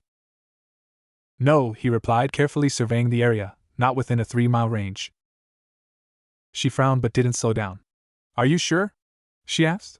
They were close enough to speak without needing to raise their voices, but Taro was too far ahead. He had not sent a signal yet, and Tobirama detected his steady pace moving onward, along with each of his insects. Do you see anything? He asked, watching as she turned side to side. No, but she seemed unsure, and maybe even a little bit frightened. But there was confusion in her tone, as if she was trying to hold on to an idea that kept on slipping. There's something. She stopped, her eyes wide. Tobirama, behind you. He swerved around, but it was too late. Will he be all right? Yes, I wouldn't worry about him. It's just his body's shock of having a high amount of chakra drained so quickly. Oh, said a soft voice. He felt a warm hand on his forehead. It was good that you picked up where the enemy was before all of his chakra was taken. That would have been trouble. Did you tie them up? Yes, over there. I wanted to have him close to keep an eye on him. Good call. I'll secure the premise again. He should be waking up soon. Tobirama heard shuffling. Take care of him meanwhile, I'll be back. He squeezed his eyes shut, and then slowly opened them to see dark skies hidden behind tall trees shrouding any ounce of moonlight. It was almost pitch black, but he could see the outline of a woman's face hovering over him. It took him a moment to realize his head was on Sayuri's lap, and he gave up, closing his eyes again as he relaxed back. What happened? Should I start from the beginning or main point? The entire story, he said quietly, feeling too weak to do much else than listen to her voice. Well, she began, my mother used to disguise her chakra often, and I became accustomed to the feeling of it. I sensed the same thing for a brief second, and I was right. Next thing I knew, there was a shinobi behind you, and I'm not sure what jutsu he was using, but somehow, he just either absorbed or zapped a large concentration of your chakra. A couple well-aimed kunai and genjutsu tricks later, here we are. That explains this, he sighed. He could barely move. This wasn't good. Even if he could move, he wouldn't have enough chakra to perform the most basic jutsu. He would have to lean on Taro for power. Then again, it was Sayuri who saved him. Maybe he should give her more credit next time. He slowly got up, wincing. He felt drained, and completely normal. Like he was not capable of the simplest water transformation jutsu or slightest ninjutsu. She watched him worriedly, biting her lip as her Sharingan peered at him carefully. Taro has a beetle that's slowly inserting bits of chakra back into your system. Just a little jumpstart, she told him, her eyes flickering to his neck. He was surprised that he had not even felt a foreign creature on him. He must have been extremely weak. He resisted the urge to throw it off, although he did feel a sensation radiating from spots across his body. Then a beetle fluttered its thin wings before it flew off him. Yeah, there's only so much chakra it could carry, she continued, her eyes following the bug. She turned back to smile apologetically at him. There's not much to do now until you regained your strength. She handed him a food pill which he threw into his mouth quickly, but there were no results. His body wasn't weakened as much as his chakra was depleted. Let's get the interrogation started then, he said, trying to sound strong and fine, but he knew that she was not convinced. Her ever-present Sharingan was still analyzing him, and she was not happy with what she saw. Where is he? She nodded towards a tree literally several feet away from him, and he closed his eyes, shaking his head at his own lack of sensory skills. Come, he said, getting up smoothly. There was a blonde ninja, wrapped in wires around a tree. His arms were raised over his head, his legs spread apart, and was tied up in a thin cocoon. Tobirama glanced at Sayuri, but she only smiled sheepishly and said, I was just being cautious. It's fine, it's better that way, Tobirama said. He felt lightheaded, and his vision blacked out in spots much too often, but he forced himself to stand in front of the enemy. Wake him up. She bent down and with her fingers peeled his eyes open. He felt a surge of chakra as her Sharingan flash, and the man jumped awake. The man gasped slightly, staring into the hypnotic red eyes before looking past the girl and into the Senju Tobirama. Who do you work for? He demanded, keeping his voice neutral. He stared down at him, hoping that his name would still bring intimidation even though he had no means to follow it through. The threat of a Senju should be enough. The man looked up at Tobirama, and then at Sayuri by his side, who cringed once he saw her Kekii Genkai. Sayuri was the epitome of a target, the way her eyebrows were pulled together, and her arms crossed. She shifted slightly onto her other leg, half hidden behind Tobirama despite the fact she had to be his strength right now. I said. He leaned down and placed a finger on the shinobi's forehead. Who do you work for? Slowly, he concentrated what little chakra he had to his fingertip, and Sayuri's eyes sharpened. She took a hesitant step back. She knew what that sole finger could do. If a hand could send a wall of stone crumbling, she didn't want to imagine what it could do to a human's soft, fleshy body. And the shinobi, sensing her fear, winced, bracing himself for pain, but Tobirama remained stoic, waiting. You are not getting any information out of me, he said, although his voice trembled slightly. He was afraid, but brave. You might as well kill me. Do you have a death wish? Sayuri asked, her voice thin. She didn't believe that Tobirama would actually kill him. There were other ways to make this man useful. As leverage or as bait. She didn't understand the ways of battle yet, didn't know that Tobirama's hand brought death to so many people in the exact same situation. The fact that this man had the first hit already guaranteed his death. Tobirama saw the resolution in his eyes, and he knew the shinobi way. There was no way his teammates would come back for him, and there was absolutely no way he would let this man free knowing that he had killed two Konoha shinobi. Sayuri turned to the silver-haired man. Let's wait until Taro returns to decide what. But before she could propose anything, Tobirama used the stored-up chakra he had and focused it to his entire palm, covering the shinobi's wide-eyed face with it, and let it explode from his hand, smashing his skull with the slightest tightening of his fingers. Sayuri stared. There was a man, in front of her, in her wires, in front of Tobirama, but his head was. And then she collapsed. Again? I should have warned her, but I have enough respect for the shinobi to not make him anticipate death. It was the sensible thing to do. He sighed. Taro's face was hidden behind high collars, and his head underneath a black hood. He crouched down and examined her. He wondered how he got caught in a team with the Senju and Uchiha. Tobirama was everything his clan told him to be, and he understood fair well how the Senjus overpowered the Aburame. He did not even feel bitter about it. Sheer strength like theirs was respectable. And he knew of the Uchihas as well, and quite frankly, Sayuri was a letdown. In the good way. He liked the fact she was girlish, and perhaps in another era, another place, her doe eyes and tease of a shy smile would be acceptable, but not during war. He had been looking forward to seeing all the tricks of the Sharingan, but when Sayuri's eyes opened, the Kekkei Genkai was gone and he was looking at wide black eyes. She shot up, but as soon as she saw Tobirama, she fell to the other side. What happened? You fainted. She exhaled, relief. Oh God. Okay. She closed her eyes, regaining herself. Tobirama frowned, not understanding why she seemed so happy. But the enemy died. Oh God, she said again, but this time she covered her face. Did you actually? Yes, he said flatly. He would not have told us anything anyway, and there is too much tension between clans and villages for them to even consider a trade. The most reasonable thing to do was to get rid of him. She winced at his words, but she willed herself to remain strong. The Uchiha clan's reluctance to send her out made too much sense to her. This was why she couldn't go on missions, she was still too soft. She could not handle war yet, could not handle death. She had been too sheltered for 17 years. After her father's death, no one wanted to introduce herself to the same pain. And then here was Tobirama, killing people with his bare hand. We will continue to carry out the mission until we find some piece of information, Tobirama declared. We still have several hours left until sunlight. The same plan. Sayuri, be on lookout for sensory nin. Taro, be more thorough. I do not want anyone getting around us this time. Pardon my interruption, but the usually talking only when necessary, Shinobi said stiffly, but we should regroup. We can't be as stealth, nor do we have the power to take on a large force. We can't go back empty-handed, he said immediately. He turned back around, as if dismissing the idea of returning when Sayuri reached out to touch him, and stopped herself. She pulled her hands back, but she was obviously agreeing with Taro. We're not going back empty-handed. We know that there is a sensory ninja. A skilled one. And I remember his face and the jutsu he used. It's too early for rogue ninjas scouting villages, so he must come from some organization, and he was quite strong too. My mother may know him, someone must, and we could have an idea of who we're up against. Sayuri said quietly, hoping that he would listen.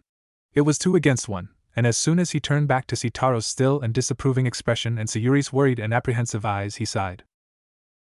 Fine, he agreed, not liking the fact that they turned against him. But he had to admit, he was too weak for battle right now. We'll go back. They all nodded, and then disappeared as they leaped from tree to tree, Tobirama slower than the rest. Sayuri, who had been in the front for a decent 2 miles, suddenly slowed and allowed Taro in front of her. Then she was next to Tobirama, who had an annoyed expression. I am not the weakest link, you do not have to accompany me. And I suppose I am? She asked, and although she meant this as a joke, she knew that he probably thought of her as so. You are the weakest link right now, Tobirama. And I don't want you dropping.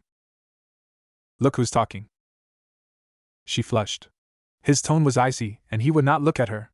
Maybe she should just give him some space. He was probably upset at the way this mission turned out after all. Knowing the Senju brothers, they were not used to failure, and this would be their second in a row.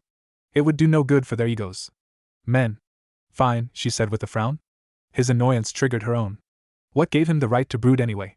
Was it not the Uchihas who tended to do that? It wasn't like it was her fault that he had no chakra, but that was a lie. He had enough chakra to kill a man simply by touch. Stay back and sulk. And it wasn't until she faded ahead of him did he realize that he had not said thank you to her for saving his life. As Sayuri hoped, her mother did recognize the sensory ninja.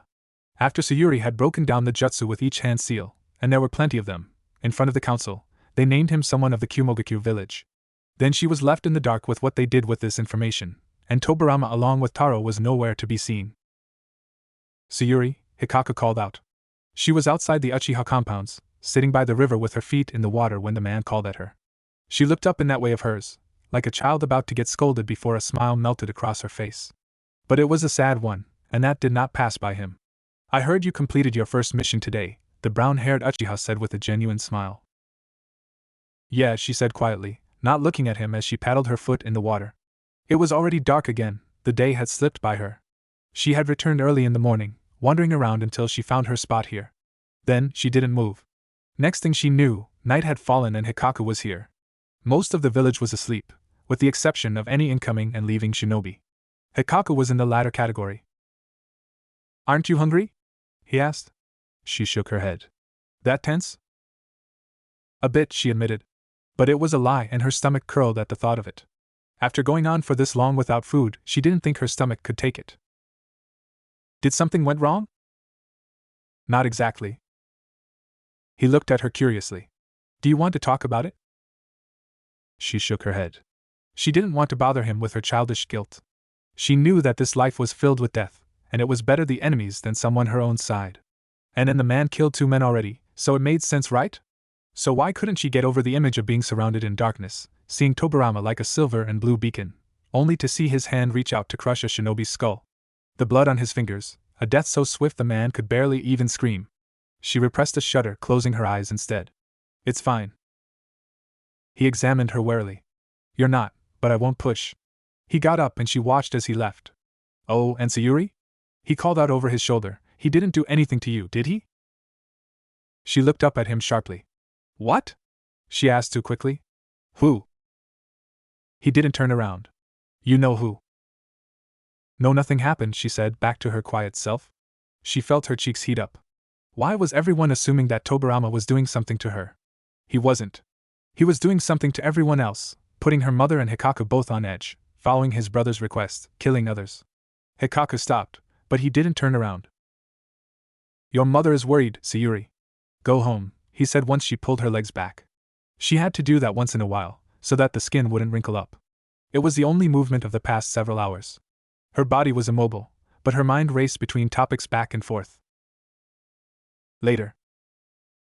But she didn't. 2 more hours passed, and there was still no sign of her. Although that morning began with Tobirama and Taro disappearing, it ended up her that everyone was wondering what happened to. Izumi patiently waited. She suspected that her gentle, pacifist daughter would react this way. It was her first death she had been exposed firsthand to since her father's death.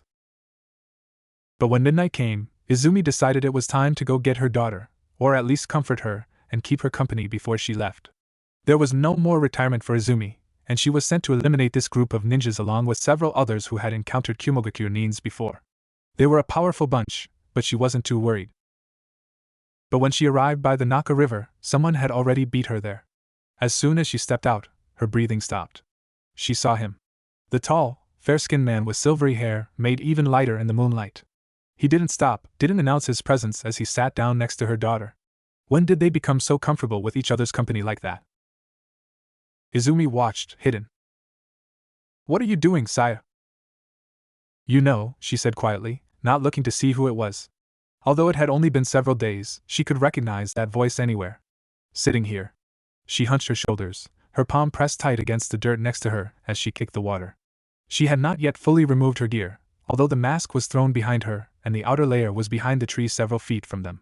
Her long, dark hair was wavy past her shoulders and down her back, tousled and messy, and her skin looked tight over her face. She was tired, drained. For how long? What time is it? Midnight. Then, she said lightly, either I went back in time several hours or I've been here for the entire day. He sighed, and then looked up straight ahead of him. I didn't get a chance to say thank you. She paused the splashing. For what? For saving my life, he said, trying to sound neutral and unaffected. From the corners of his eyes he saw her turn to look at him, stare at him, actually. Her lips twitched, and then she frowned as she looked back away. It's okay, she said softly, just doing my job. He nodded, waiting for her to continue. He wondered when she became so silent. He sighed. Being the diplomatic type, he decided to take the first move. You're frightened of me. Of course not. He sighed again. Then you're frightened at the fact I killed a man, he said, and after a thought, he muttered, I should have suspected as much with your personality. He didn't exactly think that she would have such a harsh reaction. She was 17 years old, after all. When he was 17, he was already a renowned shinobi with plenty of experience squeezed in that short span of years. And although she said she wasn't assigned a mission before, he assumed that she had still seen battles and fights. God knew how many times his own clan had raided hers, and even without that, she grew up with the Uchihas, and they were plagued with assassins all trying to avenge a death or failure of a mission or steal their Sharingan. Thanks, she said sarcastically, drawing up her legs closer to her and wrapping her arms around them. With her chin between her knees, she said, You make me sound so fragile. You are if you get upset over the death of the enemy that took out 2 of our own and almost myself. Please, you would not have died that easily. She cast him a dry glance. Maybe I would have, maybe I wouldn't. He spoke with indifference. Are you really that upset? She had hailed from one of the greatest clan, but became reclusive after a death she had witnessed? It was not even someone she killed herself. Why was she so soft? She took a deep breath. You could have warned me, at least. At last, he was getting somewhere. So this is what it was about, not being prepared? He asked. Of course it was the overpassionate Uchiha that would go this far just because he had not warned her beforehand. She opened her mouth, and then groaned, releasing her posture as she fell flat back against the ground, her hair like seaweed around her. He took that gesture as a resignation and switched to another topic. I'm sure your mother is worried for you by now. No, she understands. She knows that I need time. This long? She shrugged, throwing her arm over her face, covering her eyes from the dim, white light from the moon above them. Tobirama looked down at her curiously. His relationship with his father had been strained, and Butsuma would not have given time off just because he was feeling down. He would have been expected to carry on with his duties. It was strange that the Senju clan of love would have such coldness between father and son, but the Uchihas a tenderness between their mothers and daughters. Or maybe Sayuri was an exception, that seemed much more likely. My mother's been careful for a while, that's all. Did something happen? He knew that talking, communication, was good. It strengthened relationships, alliances, and treaties. But friendship? It wasn't a thought he focused on too often, but with the lying girl inches away from him, it was one that became very apparent to him. My father was killed. She didn't sound like she was quite there anymore. I was pretty young. Ah. It made sense. Your Sharingan? Yep, she struggled for a deep, long breath. That's how I got it. He knew that it must have been something intense, and maybe even traumatizing, but her father dying in front of her was not his first idea. When his father died, Tobirama had not cried. He understood that his father was not invincible, and he respected that Butsuma was a shinobi until the very end. If he had been an Uchiha, the death of his father would not have initiated the Kekkei Genkai. But he remembered years ago, on his first ever mission, of a dying parent. Their child would have cried. In fact, she did. He remembered the sounds clearly, of a screaming, sobbing child as he fled the scene. In fact, it was a girl. And it was a man in Uchiha he had been trailing after to retrieve scrolls. His eyes sharpened. And then the truth crashed onto him, crumbling. It was an Uchiha he had first killed. Days before he had followed Hashirama, weeks before his knowledge on the Uchihas deepened. Weeks before his father explained to him the rivalry, and why he had to monitor his older brother. It was before the enemies had a name. To him, it was just another clan counteracting his own mission. He had infiltrated a stronghold with 2 other men, killed a man, used a water needle jutsu that pierced right through the man's heart. He took the papers, and escaped. But he heard it. Heard the shrieks of a tiny girl, crying out. The shriek that was devastated enough to unlock the Sharingan. Tobirama's face did not change, even as he considered that this revelation would change everything. No. Not everything. That would be overdramatic, but it would change things that began to matter. She could not have possibly knew it was he who murdered her father, and he didn't think her mother did either. No. No Uchiha knew it was him. To them, it was just an enemy. And even if they knew it was a Senju that eliminated the member and compromised their mission, it would not matter because that was 13 years ago. They've always had a tug of war between hired jobs, and this was just another casualty of the dozens they already suffered. But he knew that Sayuri would break down the way he knew that the water was liquid, the skies were blue, and that the sun would rise in the morning and fall in the evening. There was no rationality with her, she was driven on emotions. Emotions that made her too soft, that made her too sympathetic. I see. He wondered if his voice betrayed him, but she didn't move. And that's the story of Uchiha Sayuri. She laughed, and although the cheery sound bounced around the clearing, there was the undeniable tone of sadness beneath it. He wondered if he should tell her the truth she deserved to know. And she needed to know. He shouldn't care if that meant she would be upset with him. Saya. Why do you call me that? Thrown off guard, he frowned at her. What?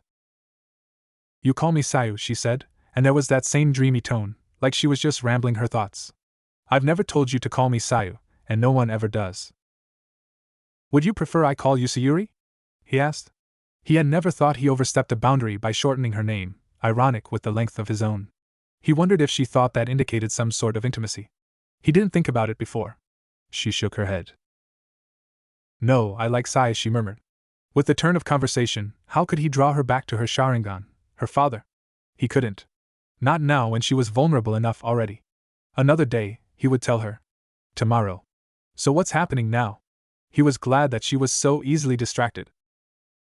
If the ninjas are from Kumo, it means trouble. They've proved themselves to be strong, and their chosen Kage have been a long competitor with Hashirama and I. So we wait?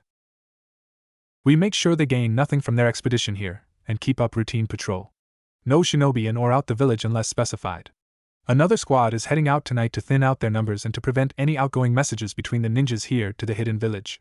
He got up, looking down at Sayuri, who was finally facing him, her eyes on him. You should get home now. Maybe, she sighed, struggling to get up. She propped herself against the tree, stretching and finally feeling tired. She wanted to sleep, but she couldn't. Her mind was still moving too fast. She didn't feel quite settled yet, things weren't completely right, nothing had clicked. But talking to Tobirama helped push back the images of his pale hands, of a deformed face, crushed cheeks and an unhinged jaw. No. Think about something else, Sayu, think about Mom, about Tobirama. You're going to stay out here again? It's warm out, she said as if it was a good reason, but there it was. A smile. He sighed and sat back down, sitting on the other face of the tree. He couldn't see her, but if he wanted to he could just turn her head and she would be there. I tell you that we have enemies at our board, and you decide to sleep outside?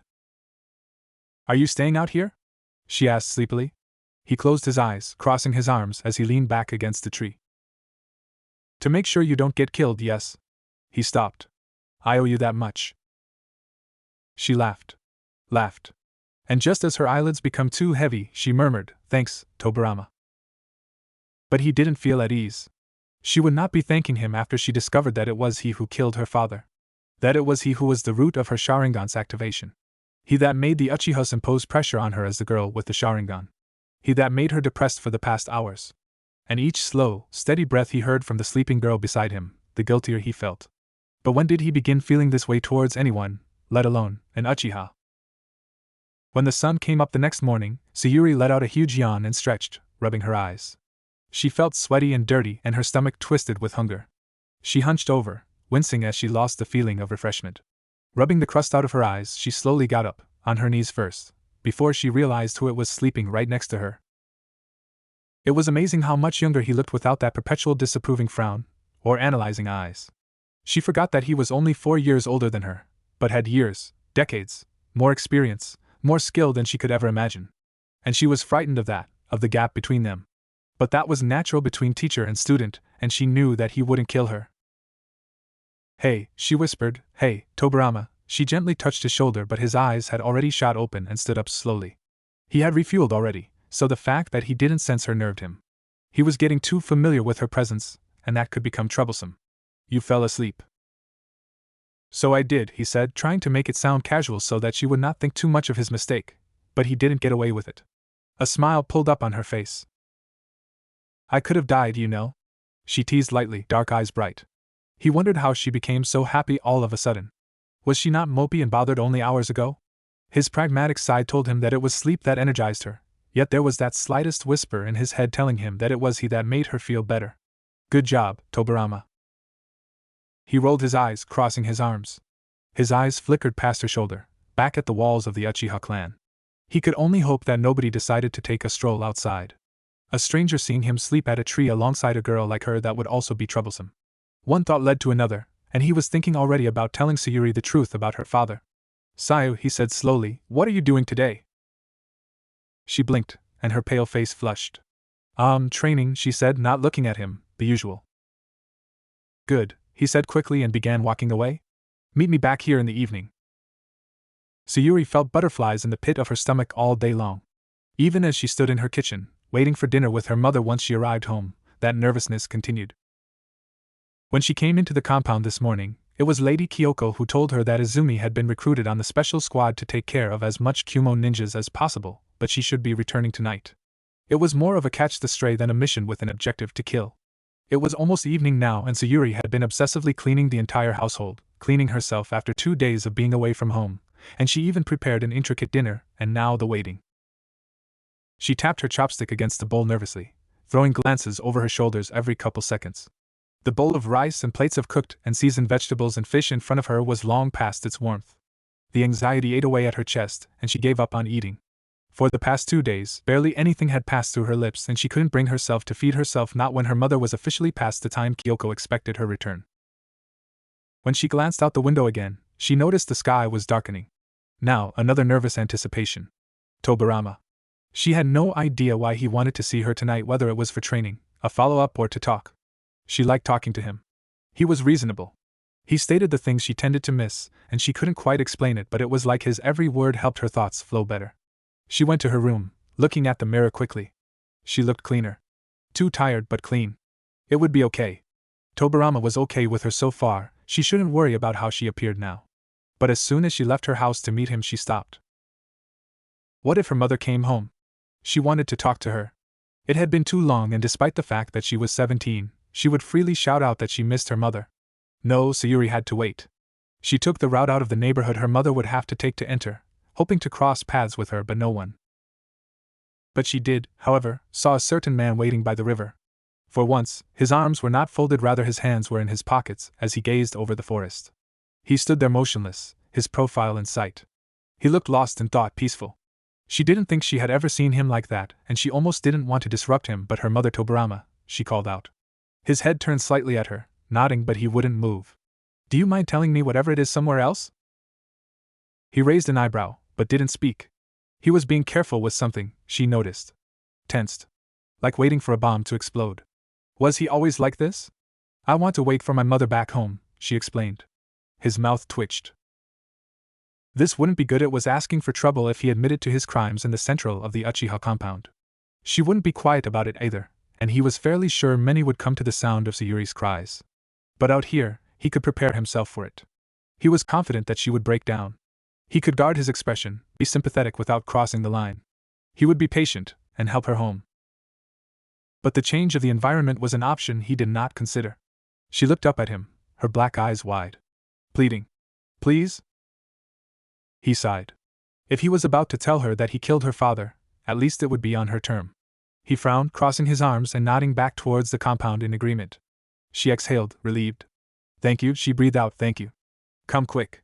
She was relieved that one problem was down. She didn't think twice about grabbing his arm and hurrying him back towards the compound. She didn't think about the touch even when Kyoko turned to look at her. Sayuri, there you are. The old, gray-haired lady who was the epitome of regal and age-old intelligence stood with her hands behind her back, staring grimly at her. She didn't even acknowledge Tobirama's presence with anything more than a passing glance. Kyoko-sama, she said, and bowed her head quickly as she dropped Tobirama's hand. Is everything all right? Is my mom home yet? Kyoko didn't wince at all, but Tobirama recognized that expression immediately. The guarded one. His eyes sharpened with understanding. He didn't think, but somehow his hands found their way around Saya's wrist, grounding her. This is bad. This is going to be bad. Kyoko took a step closer, hesitantly, and Sayuri's eyes widened. She didn't understand what was happening, why everything seemed to slow down. Why there was a warm hand around her wrist, why Kyoko was staring at her so strangely, why several clad-up shinobi was around her small household all waiting for her. Something's wrong. Sayuri, your mother along with 3 other shinobi. Wait. No. This was not happening. Too many thoughts were running. Why couldn't she breathe? And why was her heart hurting, thumping too loudly? Eyes moving too fast. Shaking, all the heat flooding to her face. The Kumogakunin, they. No, Kyoko. There was already a growing beg in her tone. Please, her chest was empty save for her rapid beating that was eating her. Something was chewing on her insides, on her heart, and it would not stop. No, she couldn't. She looked from Kyoko to the other shinobi, the faces of her childhood, who stared at her with such raw pity, frantic and unstable. Why wouldn't they say anything? Why were they just staring at her? The moment there was the slightest shake of a head, she felt something roll down her cheek. Something warm. But that didn't make sense. Why was she crying? Her mother was fine. Her leg must just be broken. Or an arm, or both. But it would all be fine in a couple weeks, and the medic means would speed up recovery. That her mother was hurt now, but would be fine soon. That she would come back and have dinner with Sayuri and touch her hair before saying goodnight and kiss her hair. She couldn't be. My mom's okay, right? Her tone was like a child's, small and naive. She looked desperately at Tobirama, who could not stare at her wet, large eyes. Right? It was impossible. Only couple days ago, her mother was laughing at her. People couldn't just disappear so suddenly. They couldn't just wake up one day and not be there. They can't. Why was no one saying anything anymore? Why did they look ashamed, and what was so goddamn interesting about the dirt? His voice broke through her thoughts like an arrow. Saya. And hearing her name in that voice full of pity cracked something inside her. A shudder rippled through her body before, oh God, no, and she was doubled over. Stinging tears itched her face. Shaking hands covered her face, her mouth. Jaw detached, unable to shut and stop her sob. Midst the murmuring shinobi of poor girl, not again both her parents, Tobirama only heard one desperate voice, repeating the same words over and over. No, no, no. I'm sorry, Sayuri. Izumi is. Don't say it. Don't. Gone. And then it was. Just. Too. Much. Her eyes felt sore when they fluttered open, wincing against the light that streamed through the window. For a moment, she was confused. What happened? Why was she? And then reality crashed onto her. Mom. Something dropped in her heart, and she felt her face slacken. But she couldn't cry. Her eyes were too dry, and they stung and ached terribly. She just lay there, staring up at the ceiling blankly, waiting for her thoughts to clear up. But she couldn't grasp onto the fact that her mom was no longer there. Each thought she had would scatter, and there was no solid idea she could hold on to. Any second now, Izumi would walk in with that same tired smile and tell her to get up. Then a couple hours later she would tisk at her as she rubbed her fingers down her face and smudge off the dirt. Except she couldn't. Because she was dead. And the last thing Sayuri had ever said to her was, yes, that's the jutsu. She didn't know how to feel anymore. Sayuri felt empty, like what was left behind after her father's death before her eyes had slipped away as well. She was all alone, all alone. And even though she felt like her body was empty, it still managed to shake her body. Her muscles tightened as she repressed another shudder. She couldn't make a sound, couldn't do anything but repeat those words again and again in her head, waiting for it to lose its meaning. Mom's dead. Mom's dead.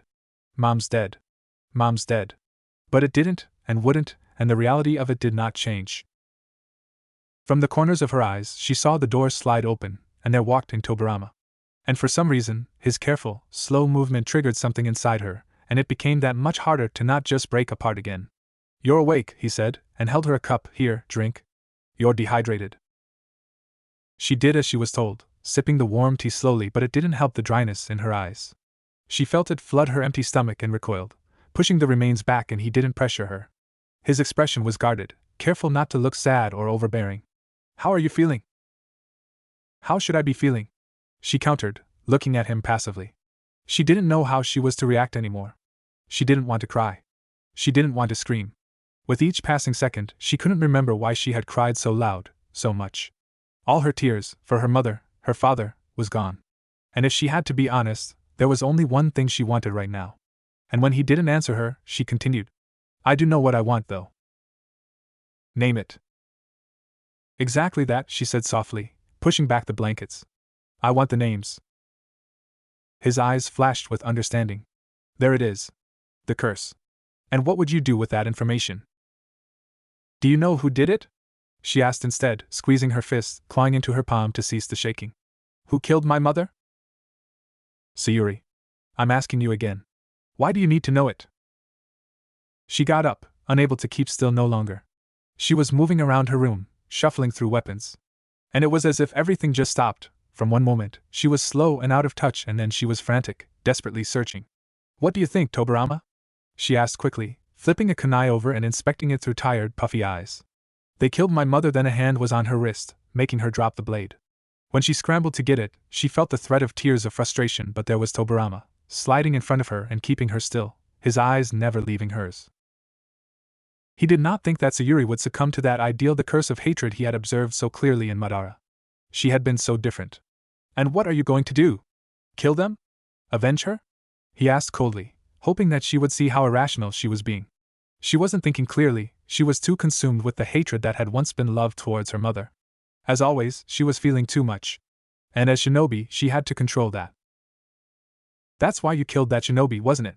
She shot back, not quite hissing, but there was anger in her tone now. Her eyes were begging for him to say it was okay. For revenge of the 2 men we lost? That's not the same thing, Tobirama said sharply, frustrated with her logic. How is that not the same? She groaned as she pushed him away from her, but he caught her hands, holding the tiny hands tight. He pulled her back to face him, and she struggled to turn away, but of course, he overpowered her. Tobirama, my mother is dead, she willed him to understand why she had to do this. Her eyes were wide, moving too fast and frantically. She had to make it even. If they were gone too, it would cancel each other out. Maybe then this pain, this feeling that was twisting her heart, would go away. They killed her. He didn't say anything, his expression cool as always, but his grip would not loosen. She tugged her arms back, and finally, he allowed her hands to drop, but she stared at him anyway, waiting. She didn't expect him to question her motive. Didn't it make sense, an eye for an eye? They were still there. Walking. Talking. Eating. Breathing. She couldn't let them continue. No. How could she possibly just let it go? Your father, his voice was quiet. So quiet, yet there was emotion. Something there. Something like fear that he would never let slip. He's dead as well. His eyes were intent on hers, almost hypnotic. 13 years later, and you don't want to avenge him. It's because you had time, and you need time now to reconsider your plans. It's different, she said quickly. I was young. There wasn't anything I could do, but she suddenly stopped, and froze. Deadly still as she looked at him carefully, her chin dipping slightly and her eyes still. There was the slightest tremble in her voice. 13? His red eyes flickered down. You were 4. No. God, no. I was 7. She couldn't think. Your father was on a mission. He had stolen scrolls from a lord, and when he arrived back, he was murdered and the scrolls had been retrieved.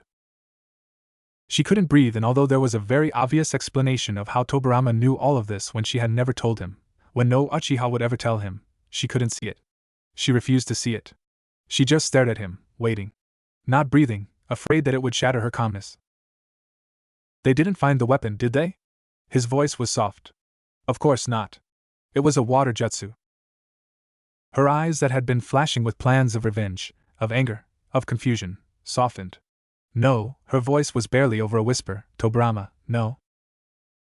But he was still continuing, unable to look at her. He knew that as soon as he looked at her face, it would scar his memory, and his guilt would never fade, not even with time.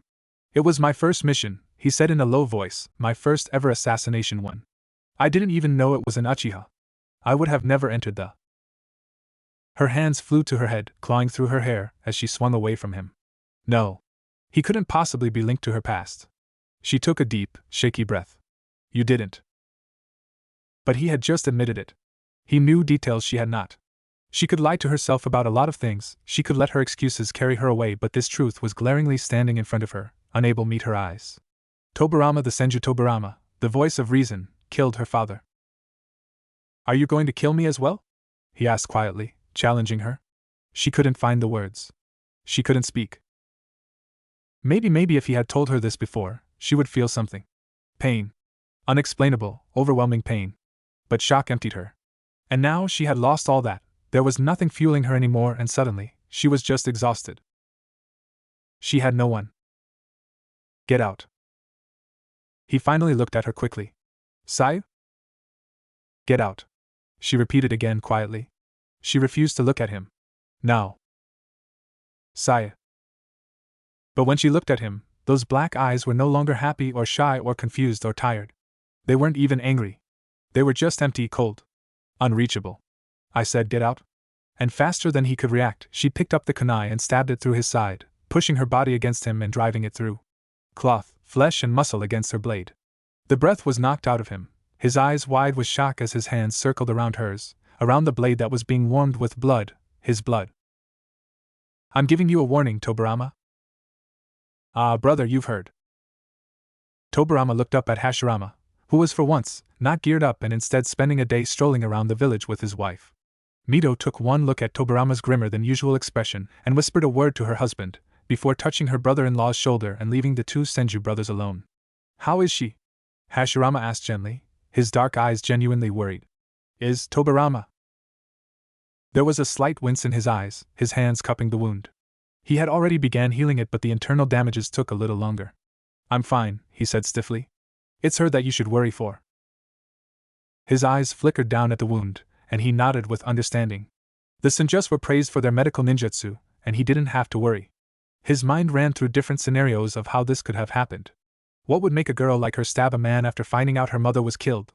It was not Tobirama's fault, but she would still feel angry. Maybe she would want you did not tell her your nonsense about the curse of hatred, did you? He asked warily, and seeing that Tobirama was rubbing his forehead in frustration, the older brother groaned. Tobirama, you are just poisoning her mind with. She wanted names, Hashirama. She wanted to kill them. All the Uchihas are. She's a girl, brother. A child. You don't possibly think that she would go on a rampage just to avenge her mother, do you? Tobirama stopped. He remembered her voice, her quiet, soft voice. I'm giving you a warning. There was a threat in that voice, an absolutely surety. But she was Sayuri Sayo. She wasn't capable of that, was she? Of course she was. She was an Uchiha. She stabbed him. There's more. Hashirama sighed, and leaned back against the wall. They were up in the newly formed Hokage mountain, a broad, sturdy, towering piece of rock with his face in the process of being carved onto the side. There was no one around, but they were still cautious.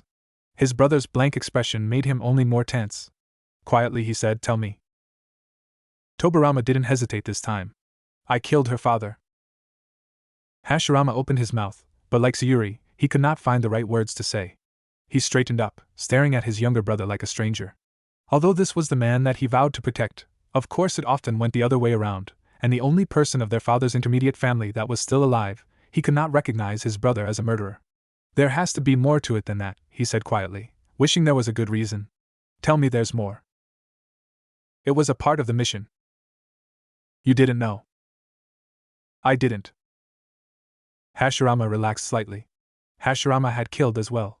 Of course he had to, the clans were at war, and he had to defend his family. Tobirama did not kill her father because of spite, it was because of war.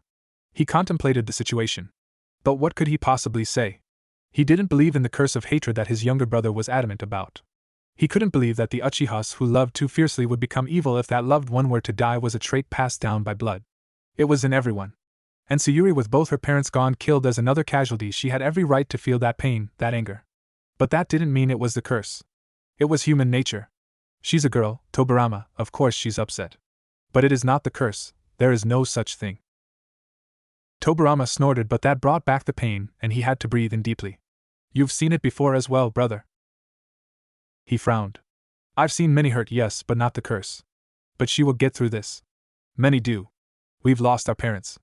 Mito, hers. But we are not broken, damaged, or angry. We are not Uchihas. Tobirama blatantly stated, receiving a glare from Hashirama. The Hokage exhaled noisily, walking by Tobirama and clamping a steady hand down on his shoulder. Listen, brother, he said honestly, Sayuri had just lost both her parents. She has no one. Help her. I'm her father's murderer, he said flatly. You are her friend. Perhaps her only. And besides, Hashirama cast a glance to his pale, too composed younger brother this time, maybe we should blame ourselves as well for this curse. I could have changed things with Madara, and I will. And so will you. I have never agreed about you on that, he said coldly, and I never will. Hashirama sighed. He was caught between a rock and a hard place. His desire of friendship with Madara and peace with the Uchiha clan against his own brother. That day on the battlefield when Madara had said the only way for him to truly trust Hashirama if Tobirama were to die, it brought him pain like no other. But it had also brought him a heavenly relief, a way out of the situation without hurting either parties, only himself. And Hashirama was completely fine with killing himself for the sake of his brother and Madara. I know, he said quietly, I know, but history does not always repeat itself. You are wrong. Well, I'm sorry you think that. Tobirama turned, watching as his brother walked away, and he shook his head. It was so like Hashirama to be idealistic, to believe the best in others and give them the benefit of doubt. As kind as Sayuri may seem, her world was thrown upside down, and she would be seeing the world in a new light, or more correctly, in darkness. She didn't need a friend. She needed to be contained. If she still believed in Konoha, she needed to direct all that newfound passion into the cause of the village, not her own desires of revenge. But he was not the person to redirect that. He was just another target, and her actions proved this clearly. Hashirama was wrong. He was not her friend. He never was, and he never will be. Go home, Sayuri. I understand your resolve, but there is no missions right now that would satisfy it. Unless you want to be sent out to war. Fine. I'll do that. Kyoko frowned. Sayuri, she said sternly, go home? Rest. Mourn for your mother, but there is nothing you can do now. She thought the girl's face would change, but it remained the same unaffected, dead gaze. As if her soul was gone, and just her body moving, her mouth speaking. But she knew that she was getting nowhere, so as she left her and the elders. If only Hikaku was here. But no. He was dead as well. She stopped her thought, pushed all of it back, and continued walking. It wasn't until the sight of a tall man, with long, wild dark hair, that she paused again. Her heart dropped immediately, and despite everything, she went cold. This man had the presence of death. She knew that she should not be afraid, but simply seeing the back of this man made her blood hot, yet her body ice. Before she even opened her mouth, he recognized her presence and turned around. He frowned. Uchiha Madara, her uncle. An uncle on her deceased father's side that ignited fear in every single shinobi, whether they were outsiders or of the clan. It didn't matter. Even when he was not clad in his red-plated armor and simply wearing the high-collared black garments of the Uchiha clan, he was still the epitome of intimidation. His long hair fell over his face, covering one eye, but there was enough of a threat in that single eye than most people could muster with their entire bodies and weapons combined. But he was family. Closer family than anyone else in the Uchiha branch. And like she had been told so often, blood ran thicker than water, and there was power in blood. What do you want? He asked, skipping any sort of greetings. He was mildly surprised that his usually reclusive niece was standing in front of him in full gear and equipped for battle. For years, Izumi and he had never quite gotten along. His eldest brother, only 18 at the time, had a child with her only 4 years before he died. He didn't understand why Ryohei would love this woman and thus took little to no interest to his child. Even when he came into power years after his brother's death, he severed ties with the second branch of his immediate family. There was no interest in anyone that was not powerful. Perhaps if it had been Izuna's child, Madara would have taken more of an interest, but it was the child of a brother he had been too young to really know, to really admire. Regardless, she was weak. And the fact that her eyes, her Sharingan, was a tease to him. A punishment. A mockery. But there was no weakness in her eyes right now. However, there was no determination either. Have I been away long enough for you to have forgotten that I am a shinobi here? He asked dryly. He had just returned from his own private reasoning of going to a Wagakure to remind them who the power was among the hidden villages. Too quickly, other nations had adopted the idea of having a military village, and Hashirama was there, like a fool, speaking of peace when they should be oppressing the others. And he had done exactly that. Konoha was a force to be reckoned with, and if Hashirama was too stupid to remind others that, Madara would gladly take the place of the most feared shinobi in the village. One Kage down, lit Tsuchikage, and one left to go. With Kurama's power, perhaps he could. No, it was not the time to think about that. Not yet. Sayuri was staring at him warily. She had always been apprehensive of Madara. Although he was her uncle, they had no bond, and her place in the clan was not held high either. Her father had not been especially regarded, he was not head of the Allen, nor was he the brother of the head, not until years later, but he was already dead by then because of Tobirama. No, she didn't know what to say. For the 17 summers she had been alive, she not once had a conversation with Madara, not a pleasant one anyway. She had walked by him, usually with her head ducked in a bow ridiculously low, avoiding all eye contact. There was only one time Madara had approached her, and it was when she was making her first attempt at the fireball jutsu that would integrate her into the clan. She had failed terribly, and all she remembered was the long-haired Uchiha walking by her before grabbing her arm tersely and inspecting her eye. She couldn't remember much after that, and she had never seen him so close ever again. Izuna was another story. Her uncle had just been a baby when her father died, and thus held even less of a reason to know her, not that it stopped him. Where Madara was strong and intimidating and valued power over nearly all else, Izuna had been more willing to get to know his kin. Not that he did much more than frown at how weak she was. "I heard about your mother," he stated in a flat tone, void of any empathy or sympathy. His words were thin, and there was no heartfelt sadness. It was just another thrown-out comment. He didn't have that sincerity, that brightness in his eyes the way Hashirama had. Yet there was a time when Madara had a glint of it, when her uncle Izuna was still alive, but ever since, it was dark period for him. "Do you know who did it?"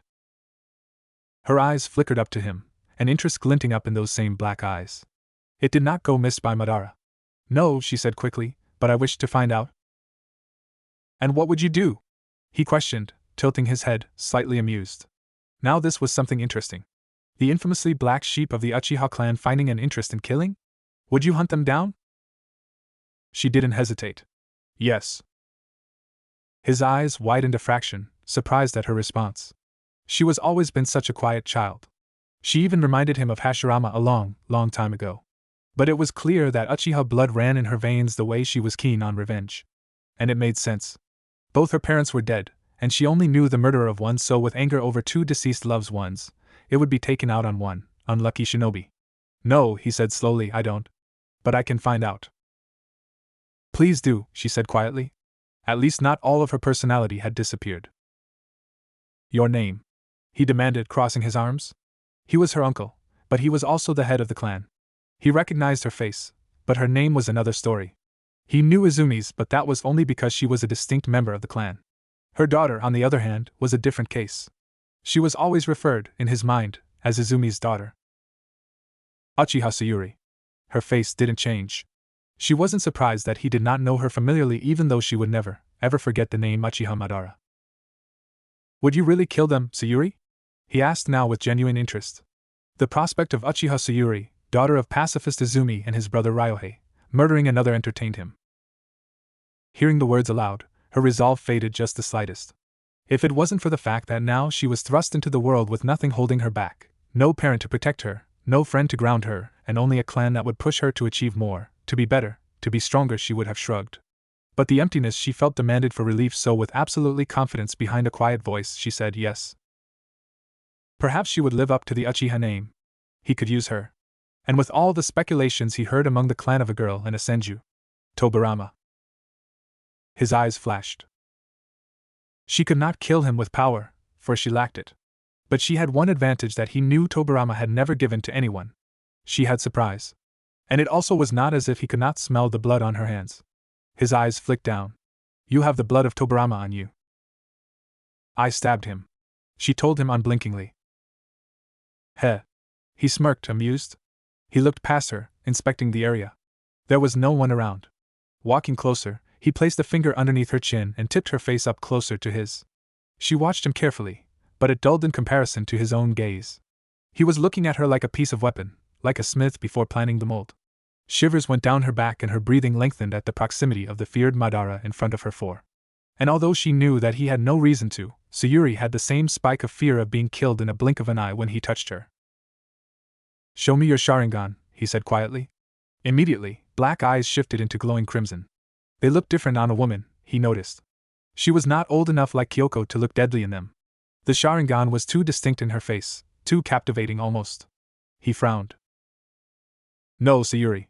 His own Kekkei Genkai appeared, initiating a jutsu, a seal release one. The other one. And at his words, the genjutsu lifted. Her eyes widened again, and this time the three spinning tomo transformed into the Mangekyo Sharingan. "Have you heard from Sayuri?" "No, but she must be taking Izumi's death hard. After all, she went into hiding after the enemy's death as well." A sigh. "I suppose you're right. Wasn't Madara to return tonight too, with an important meeting? Who knows what he's planning these days? He's been stranger than usual after Hashirama became the Hokage." "Yes, but that was months ago." "And?" Another sigh. "And you're right again." Sayuri squeezed her eyes shut, unable to cling on to the Mangekyo any longer. When she slowly opened her burning eyes open, she saw the black flames consuming the forest, and shut her eyes again. Madara frowned. Still too weak. He supposed it was a blessing in a twisted disguise that he had known Sayuri gain the Mangekyo from the death of her father after he had taken Izuna's eyes. Her eyes were weak, proof of her own skill or rather lack of. All she seemed to be able to wield was the Amaterasu, and not too well either. It was why Sayuri could never master the fireball jutsu, of course. The day she was introduced to that Uchiha tradition, she had performed the Amaterasu by accident, but it was Madara who had recognized the start of flame and stopped it before she revealed the secret within only the strongest of the Uchiha clan. He was as shocked as you would imagine when the 8-year-old girl suddenly conjured up the black flames. It was too late for him to steal the eyes at that time, and he even hated her for it. But she was weak anyway, and she still was.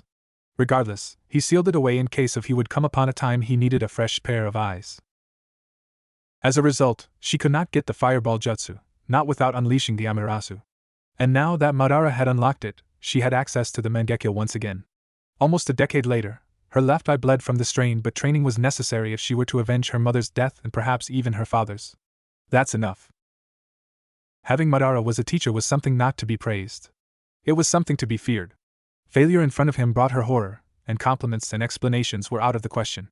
It was hard enough being taught a skill by someone who could not understand such things as weakness and mistakes, but it tripled no more in the case of Madara, who had been nothing less than outstandingly perfect and precise.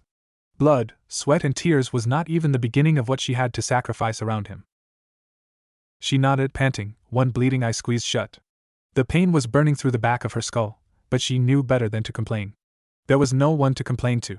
And she needed this. This was her only weapon in her already limited artillery that could be used against the men who killed her mother. So all this time, she said still breathlessly, I could have done this? You would be blind by now, Madara said sharply, turning around.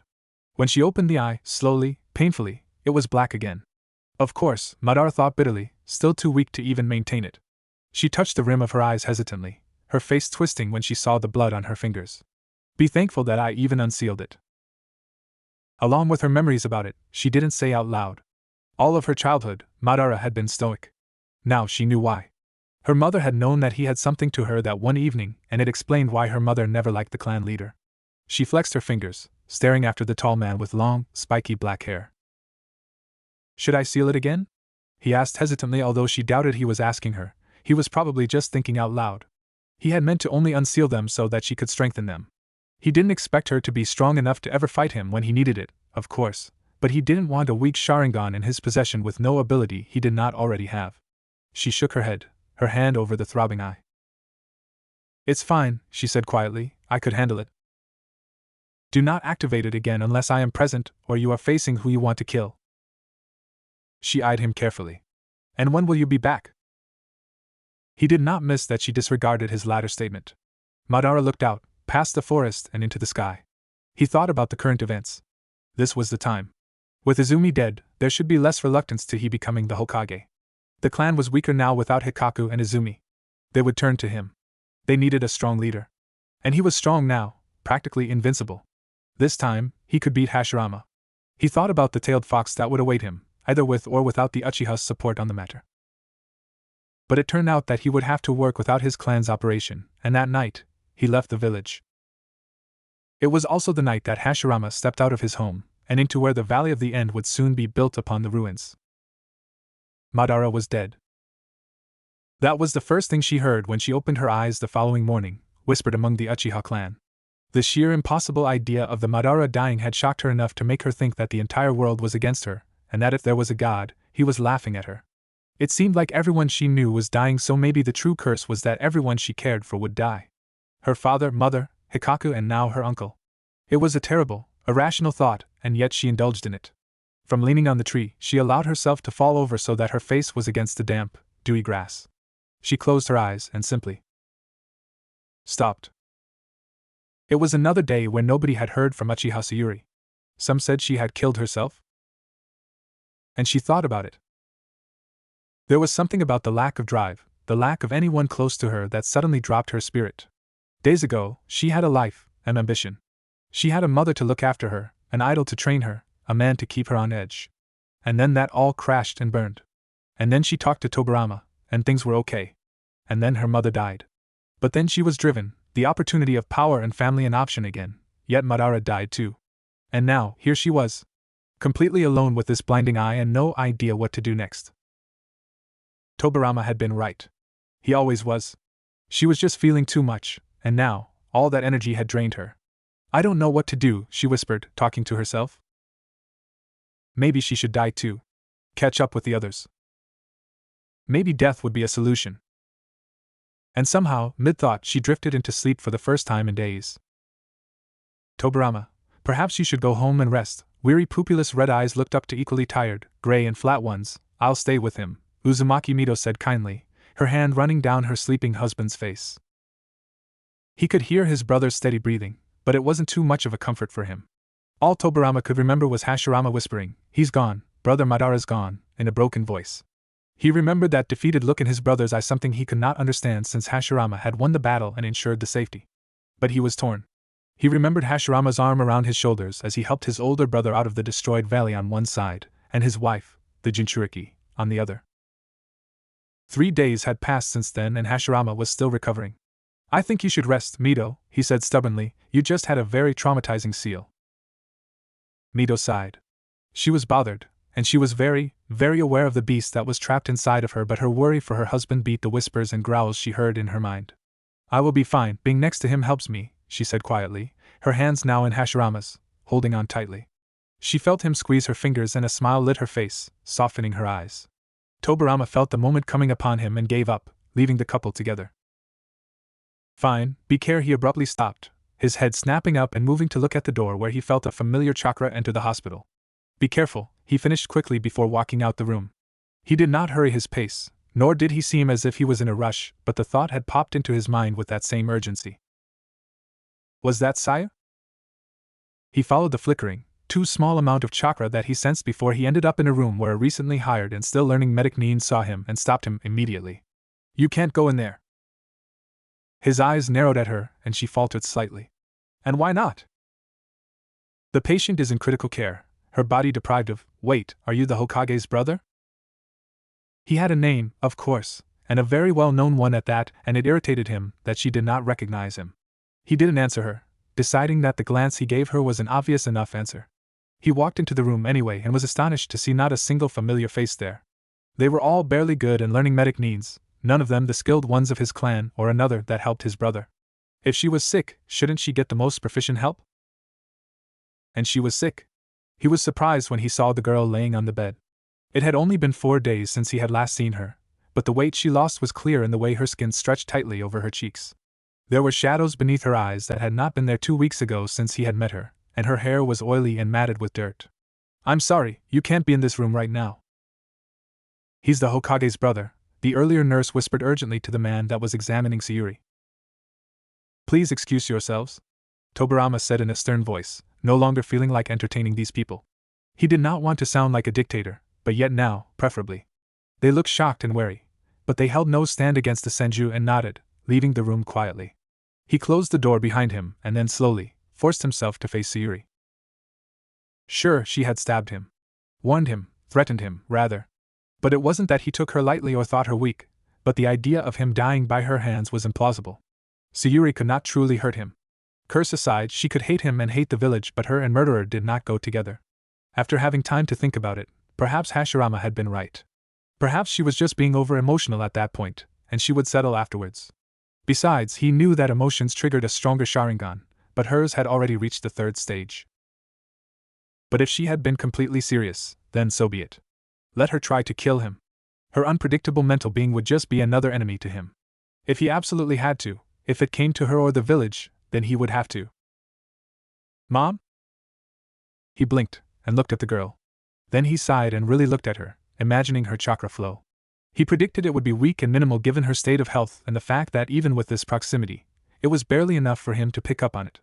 It would take at least 2 days of complete deprivation while maintaining a jutsu, he was guessing her Sharingan, to bring it that low. It's Tobirama, he said. It may have been stupid giving away his identity given her feelings towards him, but he would rather her becoming murderous and attack him so that he could knock her unconscious and work on her than her becoming all soft and affectionate towards him, deluded into thinking he was her dead mother. Tobirama? Her voice was barely a whisper, and ears that had not been attuned to that name would never understand it from the hoarseness of her voice. But he had, and he heard a quiet plea in it as well. It was the same tone she had when she was squeezing his hand as she learned about the death of her mother. Oh God, she threw a hand over her face, covering it. Should I leave? He asked hesitantly. Now, He was not so sure if he was the one most qualified to help her. No. For some reason, that answer surprised him. He breathed in deeply and nodded. All right, he said quietly, let's get a look at you. I'm sorry. Her voice was so quiet, so pathetically quiet and defeated sounding that it made him wonder what had happened in these short amount of days. Did this girl really stab him? Did she really went on a mission with him? Was she really even an Uchiha? Something had turned around her attitude towards him completely. But then again, maybe that anger was fleeting as it would be for many those who recently found out their parents were murdered. It's fine. You're not hurt, are you? Don't worry about me, Sayuri, he sighed with a shake of his head.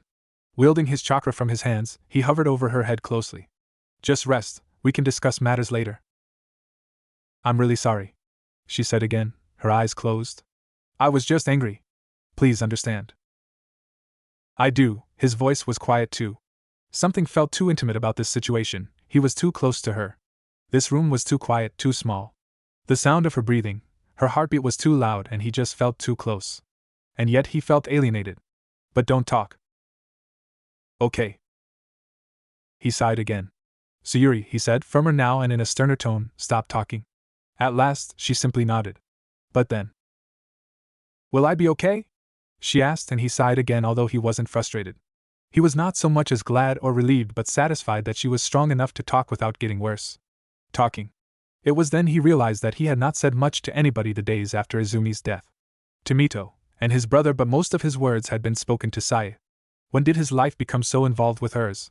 Had she not just been a passing face, waiting to tell him that her clan could not make it to a meeting?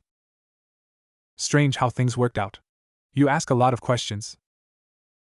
The corners of her lips turned up, a ghost of a smile that once had been so bright and determined but now was tired and barely there. Barely, but enough. A few more moments when her chakra became steady and her health wasn't visibly deteriorating anymore, he drew his hands away. When was the last time you've eaten? I don't remember, she said after a thought. I had tea. Tea, he repeated. Is this by any chance the tea I gave you the day you stabbed me? She winced at the rightly justified accusation. Yes, her voice was small. His eye twitched with annoyance. That had been over 3 days ago, and she had only a sip of it. She was going to die like that. I'll bring you some food. Her stomach curled at the idea of suddenly being filled up. She had gone too long without food. No, she said quickly. I'm not hungry, really. I don't want. You need food, he said, his hands on the doorknob, and her stomach fluttered nervously. He was leaving? Wait. She called out again, and he tilted his head just slightly to acknowledge her, but he still didn't turn around. Don't go. He didn't know why he was always so surprised at her quiet, tiny tone when it was perhaps the most definable one he knew from her, but something about it struck him, and he closed his eyes, shaking his head. He opened the door, and she sat up straighter, alarmed, but he simply called out and asked for food before returning back to her side. He took a seat in the chair by the wall, closing his eyes and crossing his arms. With a sigh, she fell deeper into the bed and rolled onto her side to look at him. Thank you? Just sleep, Sayuri. We'll talk later. Silence, and then. Okay. When she woke up after a very short, uncomfortable sleep, she restlessly got up and stopped herself when she realized that Tobirama had fallen asleep. As silently as she could, she drew back her blankets and crept out of the bed, 1 foot at a time on the cold floor. She was still wearing the dirty clothing from days ago and wrinkled her nose, wondering why Tobirama with his blunt personality had not told her that she stunk. There were fresh clothing at the foot of her bed, but she decided to clean herself first before putting them on. As soon as she stepped into the hallway, someone called out her name. Feeling like she was caught doing something, she attempted to hide until Hashirama? She groaned and rubbed her face. She had thought it was someone who would get her into trouble, and although he was the Hokage, she just didn't feel like he would do anything of that sort. Not to mention that she had not done anything wrong anyway. Lord Hokage. She corrected herself quickly. He held a finger to his lips and pointed into the room behind him. She leaned to the aside and saw a sleeping red-haired woman. And then his eyes softened. I'm sorry about your mother, Sayuri, he whispered still. I'm sure that she did whatever she possibly could have. She was trying to protect the village and you, especially after he stopped when he saw her face turn red and her eyes glaze over. And you are also Madara's, and once again he stopped, this time when she couldn't even look at him. Hearing those names and titles in another's mouth, proclaiming that they were gone, made it all too real. He cleared his throat and looked like the powerful Hokage, the god of shinobi, that she had always heard of. I'm to understand you want a mission to find these Kumonin. Her eyes flashed up, wide and with the first real spark for what seemed like an extremely long time. What, really? And then she forced herself to suppress the excitement, knowing that it may just lead to disappointment. Her voice dropped again. Can I take it? Of course. And then his face turned friendly again. I'm the Hokage, after all, and I'm assigning it to you. She let out a breath. Thank you, she had the Hokage on her side, miraculously, so much. But it isn't one that should involve casualties, he said, holding up a finger and looking at her false sternness, just a recon mission. I want to find out why those ninja were here, and if it has anything to do with the recent tailed beast attack. There was a tailed beast attack? She asked automatically, a flutter of panic arising. He suddenly went rigid, looking away from her. I know you're new at this. His voice was quiet, and she felt as if in some way she had disappointed him, but you do not question the authority. All you need to know is that there was a tailed beast attack close to the time those Kumonin were here. I want you to find out if there's any relationships, and if they are searching for one of the tailed beasts as well. Come back immediately, with or without information. You have 3 days. Understood? She could only stare down at her feet, her cheeks flaming. She didn't know why she felt like a scolded child. All Hashirama had said was that she was new at this and was telling her protocol of being a shinobi, and she really should know better. She would never have questioned an Uchiha elder like that, let alone Hashirama. And for some reason, she thought about the village and the Hokage. This was like a clan, only bigger. And like how she respected the Uchiha way, evident from her blinding eye, her injuries day in and out to meet the Uchiha standards, she should also respect the villages. And that meant being a kunoichi, an abiding one. She had nothing left for her with that clan name, and it suddenly hit her that Konoha was all she had left. She had no family, but she would make a new one here. Konoha would be her family. Okay, she said quietly, understood. I apologize. And like a flip of a switch, Hashirama was bright and cheery again. His laugh echoed down the hallway as his hand clamped down on her shoulder. Don't be like that, Sayuri, he said lightly, we're still setting up all the systems. Just follow through the mission, and if... Sayuri. They froze. The voice was almost sarcastic as he continued. Brother. They both slowly turned around, caught red-handed. It was the action of two prey knowing that they were going to get attacked, and only wanted to prolong the moment before their imminent deaths. Tobirama was there, frowning, his arms crossed and eyes hard. He exuded disappointment. You should be in bed. His crimson eyes flashed to his older brother, who was in the process of trying to sneak away. But and do you think me a fool, brother? Well, I can clearly see you. Where's Mito? Asleep. I just need to talk to Sayuri about her. But then her face stilled and her eyes went wide, her fist clenching.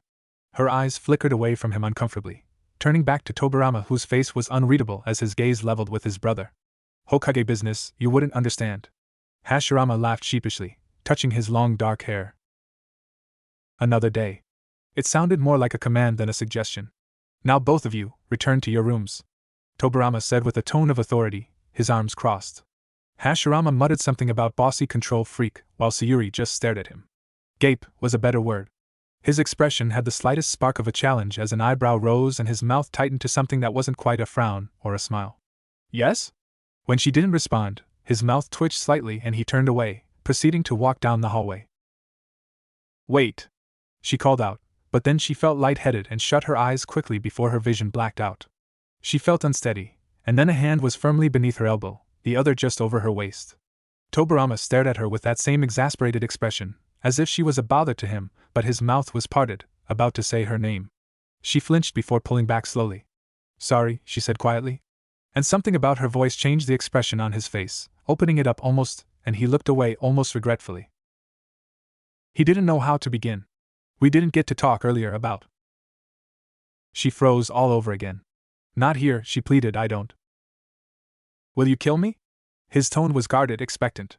It wasn't mocking or challenging or curious, he simply wanted an answer. That was the thing about Tobirama. He could actually live his life pushing back any emotions and bias when he wanted to. There was no affliction, no personal touch to it. She glanced up at him, at his flat, dull red eyes. She wouldn't kill him. She didn't know why she said it. Perhaps she was angry. Most likely, she was frustrated that everyone was dying and that he was the cause of one of them. And yet Madara was gone now too. But although she was not sure why, she knew it had something to do with his position in the village. And her father was a shinobi. And so was Tobirama. And so was her mother, and so was she. She would be one. She decided. She took a deep breath and shook her head, and he seemed to release the breath he had been holding. His eyes closed briefly before he turned to face her again. Good, he said in a stiff voice, don't let prior anger color your. Save it. She interrupted rather abruptly. I know I was being childish, and I'm sorry for stabbing you and threatening you, but I think that now we're fair. She was going to be rational. She was going to be a kunoichi, a real one. She was going to take Tobirama's example and behave, and will do whatever it took to help Konoha come together. She was going to bring pride to the Uchiha name while still being a hidden leaf ninja. She raised a hand to him, trying to copy his steady gaze, and she wasn't sure if she succeeded or not because, of course, Tobirama's expression did not allow his thoughts to slip. From now on, she continued, we're equals. He appraised her carefully. Something changed in her. Seconds ago, she was quiet and meek and inferior. Now she was putting her foot down and declaring that they were equal. Sayuri, who usually ended her statement with the intonation of a question for his assurance, was suddenly making the calls? He frowned slightly, but he was not displeased.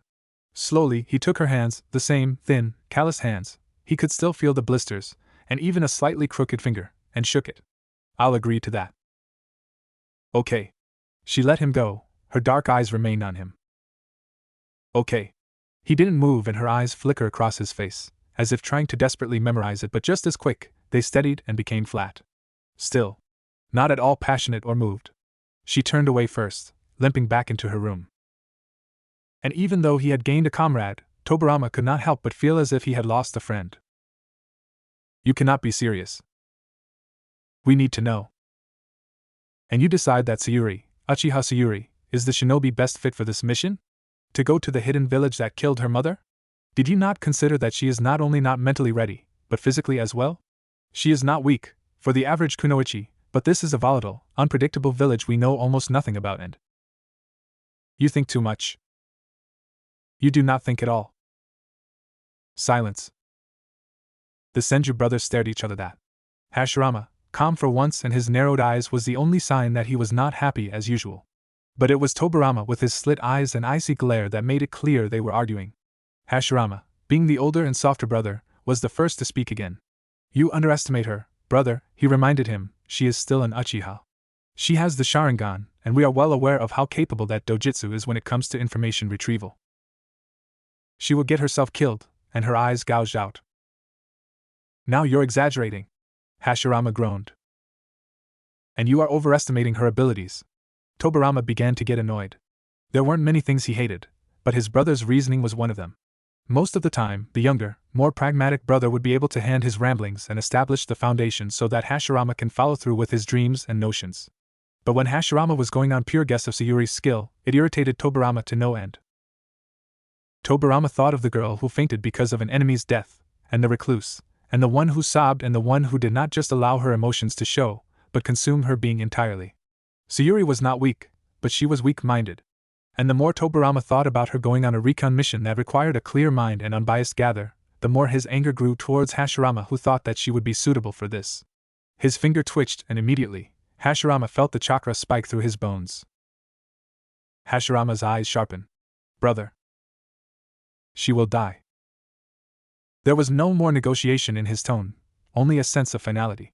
Anyone who saw his face and stern eyes would be silenced immediately, and succumb to Tobirama's every will. He simply had that effect on people, the willingness to follow his direction like a lost sheep. But Hashirama was not just anyone, he was his last, and only brother. No more was the stiffness in his posture or voice. Hashirama's eyes softened, and he took a deep breath, slouching slightly. Not unless she has someone to go with her. The chakra emitted only became stronger.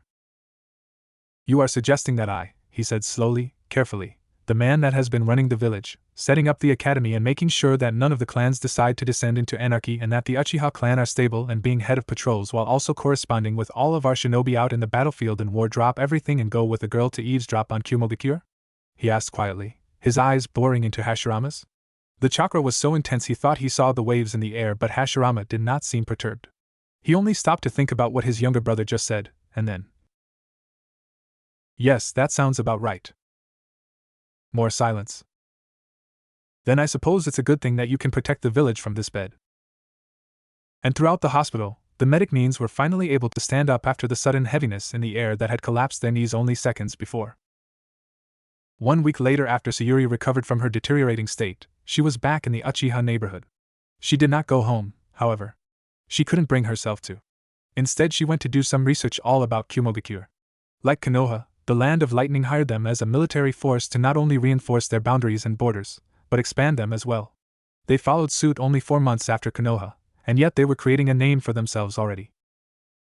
From what she gathered, they were famed for their kenjutsu and a special type of fighting style they had that not only involved taijutsu, but ninjutsu as well.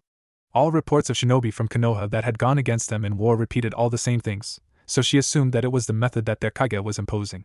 That, along with the somewhat common lightning release techniques, was what defined Kumogakure as a nation so far. She sighed, and put the scrolls aside. They were strong, and she was done for. She pushed aside all the reports and papers and rubbed her face tiredly, her eyes wincing when she finally looked out the window. It was early in the morning, and a pale blue accompanied with warm orange tones was lit over the horizon. She had not even realized that she had read through everything all night until now. With another groan, she rubbed her eyes again and stood up from the table, ready to leave the archives when she stopped at the entrance. "Hi."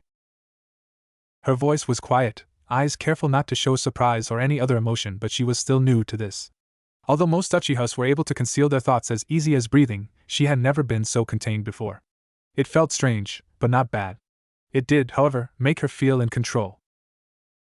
"Good morning," was Tobirama's ever-stoic response. She didn't know how to explain it, but his eyes were soulless. She knew that this was not true, but how could anyone possibly seem so serious and yet unattached at once? She regarded him carefully.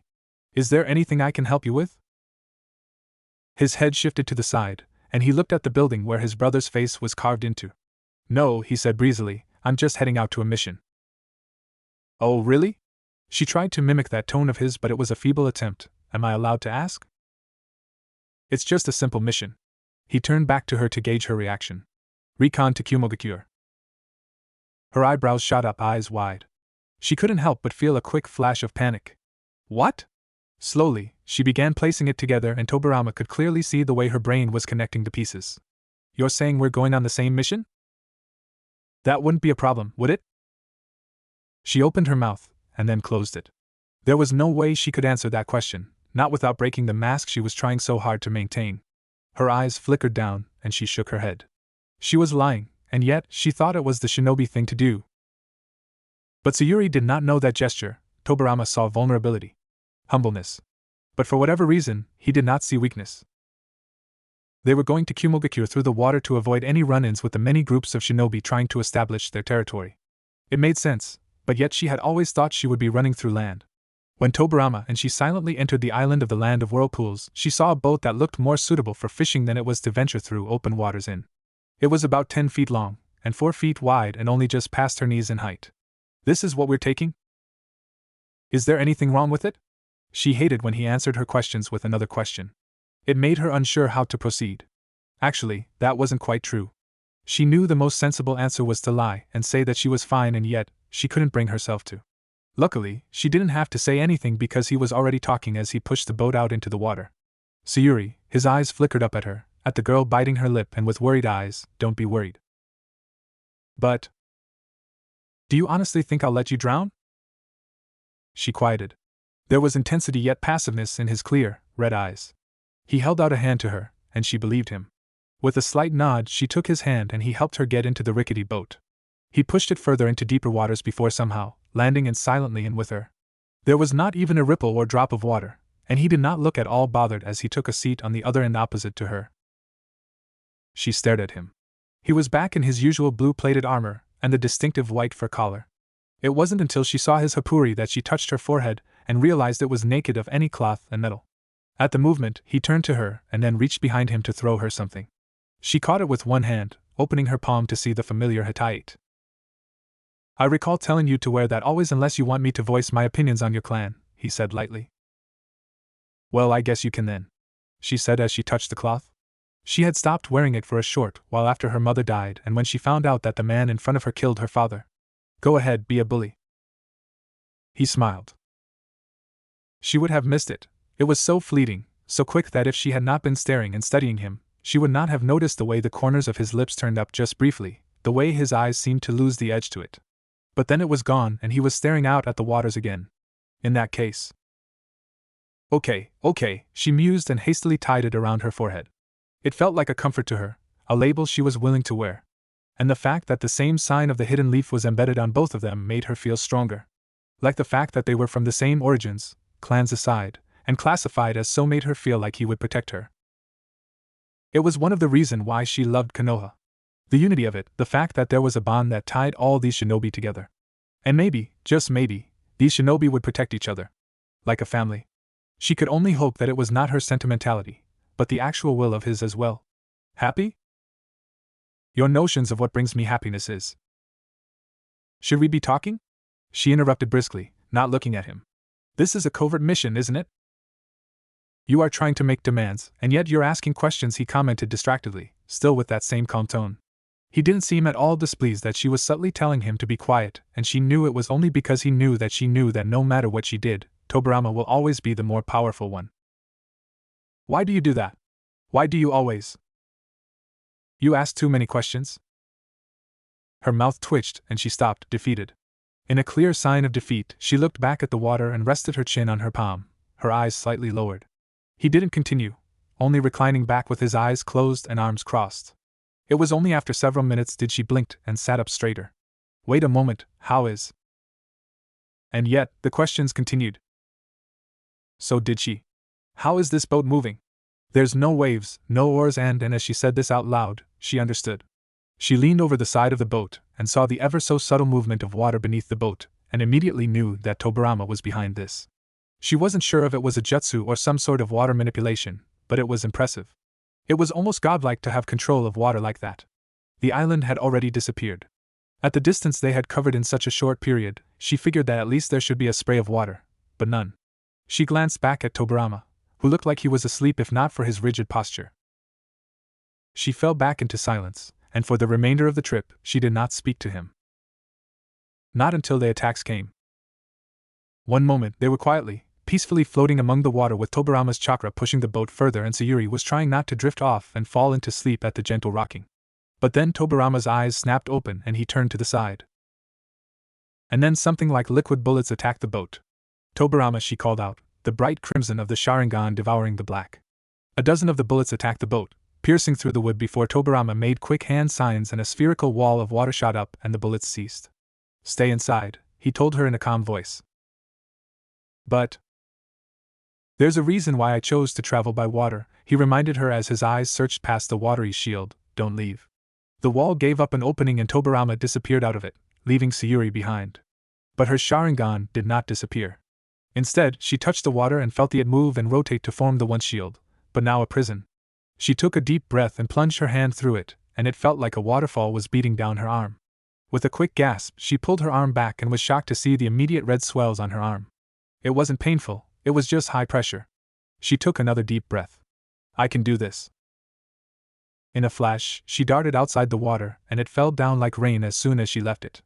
She staggered on the surface of the water, her clothing and hair now completely drenched, gasping for air as her heart pounded. The burning sensation and pricks of earlier faded as she looked around for Tobirama.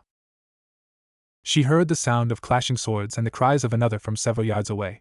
She ran there and saw Tobirama with a blade of lightning, completely taking down all the shinobi without so much as a grunt. He moved like water, swiftly from one place to another, taking down one at a time. What was once 6 shinobi on the surface of the water was now 6 floating bodies. Sayuri could only stare.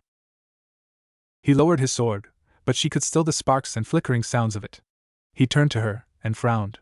I thought I told you to. She saw a flash of movement. Behind you. He only turned his head the slightest and pointed the sword in that direction before a strike of lightning seized the shinobi, and he fell immediately. Tobirama turned away from her and headed towards the body, grabbing the man up by his collar and holding him up, his feet off the water. Sayuri went to his side, wishing she had thought to brought the mask instead of leaving it behind the boat. As soon as the man saw her, a smirk played on his lips. Who are you with? Tobirama asked. You are Senju Tobirama, the man said instead. And although his mouth had a line of blood trailing down the corners of his mouth, he turned to Sayuri with a gleam of insane humor. And you, an Uchiha. I will ask you again, who are you with? Why should I tell you? I would be dead in seconds anyway. Sayuri's throat tightened. She knew that Tobirama would kill him, like he did with everyone else, yet she could not meet the man's eyes. Sayuri. Tobirama's voice brought her back, and although he was not looking at her, she felt scrutinized anyway. Do not look away. Do not be weak. We do not turn our heads from death. It was torture, but she forced herself to. Her stomach felt twisted in knots, and her lungs incapable of sending oxygen, and yet she forced herself to copy Tobirama's expression. Speak now. Tobirama demanded, but the man only spat out blood to his side. Tobirama's hand was still carrying the man up in the air simply by holding onto the collar. You, Sayuri spoke to him. Her voice did not betray her, sounding although not as demanding as Tobirama's, it held a stability of its own. Tell us where you are from. With her Sharingan, she stared at him with the Kekkai Genkai known for its genjutsu, and created the illusion of him wanting to tell them everything. I am from Kirigakure, he choked out, of the land of water. Tobirama went still and Sayuri's eyes widened. There was another hidden village already? She knew of Kumogakure and Iwagakure and now, the fourth. How much more countries were creating military villages? How can the war possibly end with new players spurting up? And we will destroy you, Kanahagakure. That smile remained and his eyes didn't leave Sayuri's. And you too, doll face. I'll have fun with you. Despite the threat, it was not the man that collapsed, it was Sayuri. And not because she was scared or shocked, it was because of the sudden chakra in the air that was so heavy and prominent that one moment, she was standing on the water and the next, gravity sevenfolded unexpectedly. She already knew who was the cause of it. Tobirama did not turn to check on her. Her surprised gasp and staggered drop to her knees was enough for him to know that she was fine. She was staring up at him, dumbfounded and wincing as she struggled for a proper breath, but she was filled with anxiety from the overwhelming presence. It was as if all the air left, and only chakra filling the void. He did not look at her. His eyes were glaring at the man in an anger so animal-like that she thought could never be possible. How could a man composed as he possibly have this much rage? And yet his voice was quiet, slicing the air that thickened with chakra like a knife. Are you threatening her, and my village in front of me? She tried to stand up straight, to not look weak, but she was not accustomed to the atmosphere. She was about to turn to Tobirama and just beg him to get rid of the shinobi already so that they can leave, but then blood splattered across her face. And Sayuri froze, her Sharingan shifting into the Mangekyo on pure instinct. Everything inside of her cried out danger, danger. And her Kekkai Genkai had reacted. But it was not her blood that was on her face, on her lips, on her clothing or hands. No. As she looked down to her shaking fingers and then to Tobirama, she finally understood what had just happened. This man exploded. No. There was not a frenzy of limbs flying everywhere. There wasn't blood covering every surface. It was not an explosion, he had imploded. But how? Tobirama dropped him, and the corpse floated on the water, limp and drained as if he was just a pile of skin and bones, no flesh. Sayuri still could not move. She forced herself to fight back that sting of tears from the back of her eyes, forced herself to not show weakness. But she could not control the spasm of her muscles or the tremor in her hands. She felt like she couldn't breathe, couldn't do anything without the risk of breaking down, and she had done that so often that it was becoming tiresome. Pathetic and expected. So she didn't cry. Instead, she took a deep breath and changed back to the regular Sharingan so that she could incline her head towards him. Tobirama had his back to her, looking at the boat that was spotted with cracks and dents instead. Blood dripped down his hand. He closed his eyes, and only walked back to the ship to take the necessities. This attack was not from Kumogakure. We do not have to worry for a compromised mission. Let's go. He spoke as if nothing had happened. She didn't move, and he sighed. Sigh. That familiar name allowed her to speak once again, but she hated that plea in her voice. It made her sound like a child, a whiny, emotional child compared to him. I don't understand, she whispered. How could he have killed someone like that and not even have the slightest reaction? Tobirama did not look at her, playing with the straps of the bag instead. He didn't want to look at those dark or Kekkai Genkai eyes that was always so unguarded that it caught him off guard. Remember, his voice was strangely quiet, almost a reminiscent of her own as he spoke, the human body is composed mostly of water. And she looked back down at her own hands that were stained with blood, and forced back a whimper. The silence continued for the rest of the mission. It was a noticeably longer time now that she was moving on foot. Before it was just hours passing by of half sleep, half awareness. But when they were running on the surface of the water, covering a decent amount of miles every 10 minutes, it was tiring. Not that it showed on Tobirama, of course. By the end of the second hour, her breathing became louder and Tobirama could no longer ignore her panting. We're almost there, he told her.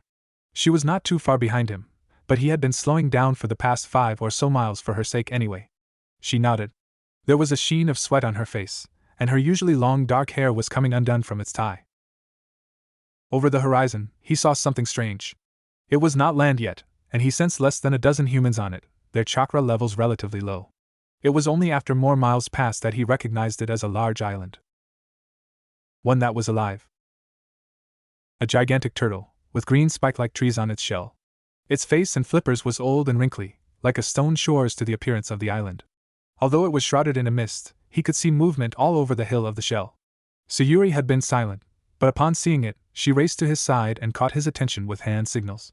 She could only hope the ones used among the Uchiha clan were universal, but apparently not. What is that? She asked in a hushed whisper. She still felt not quite afraid of him, but it was that same feeling before in the forests of Konoha. She became suddenly aware of his power and was in awe of it. And she also became aware of the fact how easily he could kill her, and that idea was still frightening. I'm not sure, he admitted, narrowing his eyes. Should we inspect it? It is close to Kumogakure, but we do not know if they are in possession of it. He tried to get a better reading of the few ninjas on the island. They were scattered in groups. I'll go take a quick scan and you continue on to Kumogakure. Stay hidden until. You are not leaving me behind again, she said quickly. Seeing as to how it turned out the last time, it is better if you stay back. What do you mean turn out? She repeated, her eyebrows pulled together. She stopped, and he followed suit abruptly, his fists clenched by his side and his jaw tightened. She could see a tick at the edge of it as he grind his teeth, and she just knew an insult was coming. Sayuri, his eyes were hard. Every time there are fatalities, you get sullen and scared. Can you imagine what it would be like when you are on the other side of the killings? I don't mind dying, Sayuri said quickly, and at this, he groaned.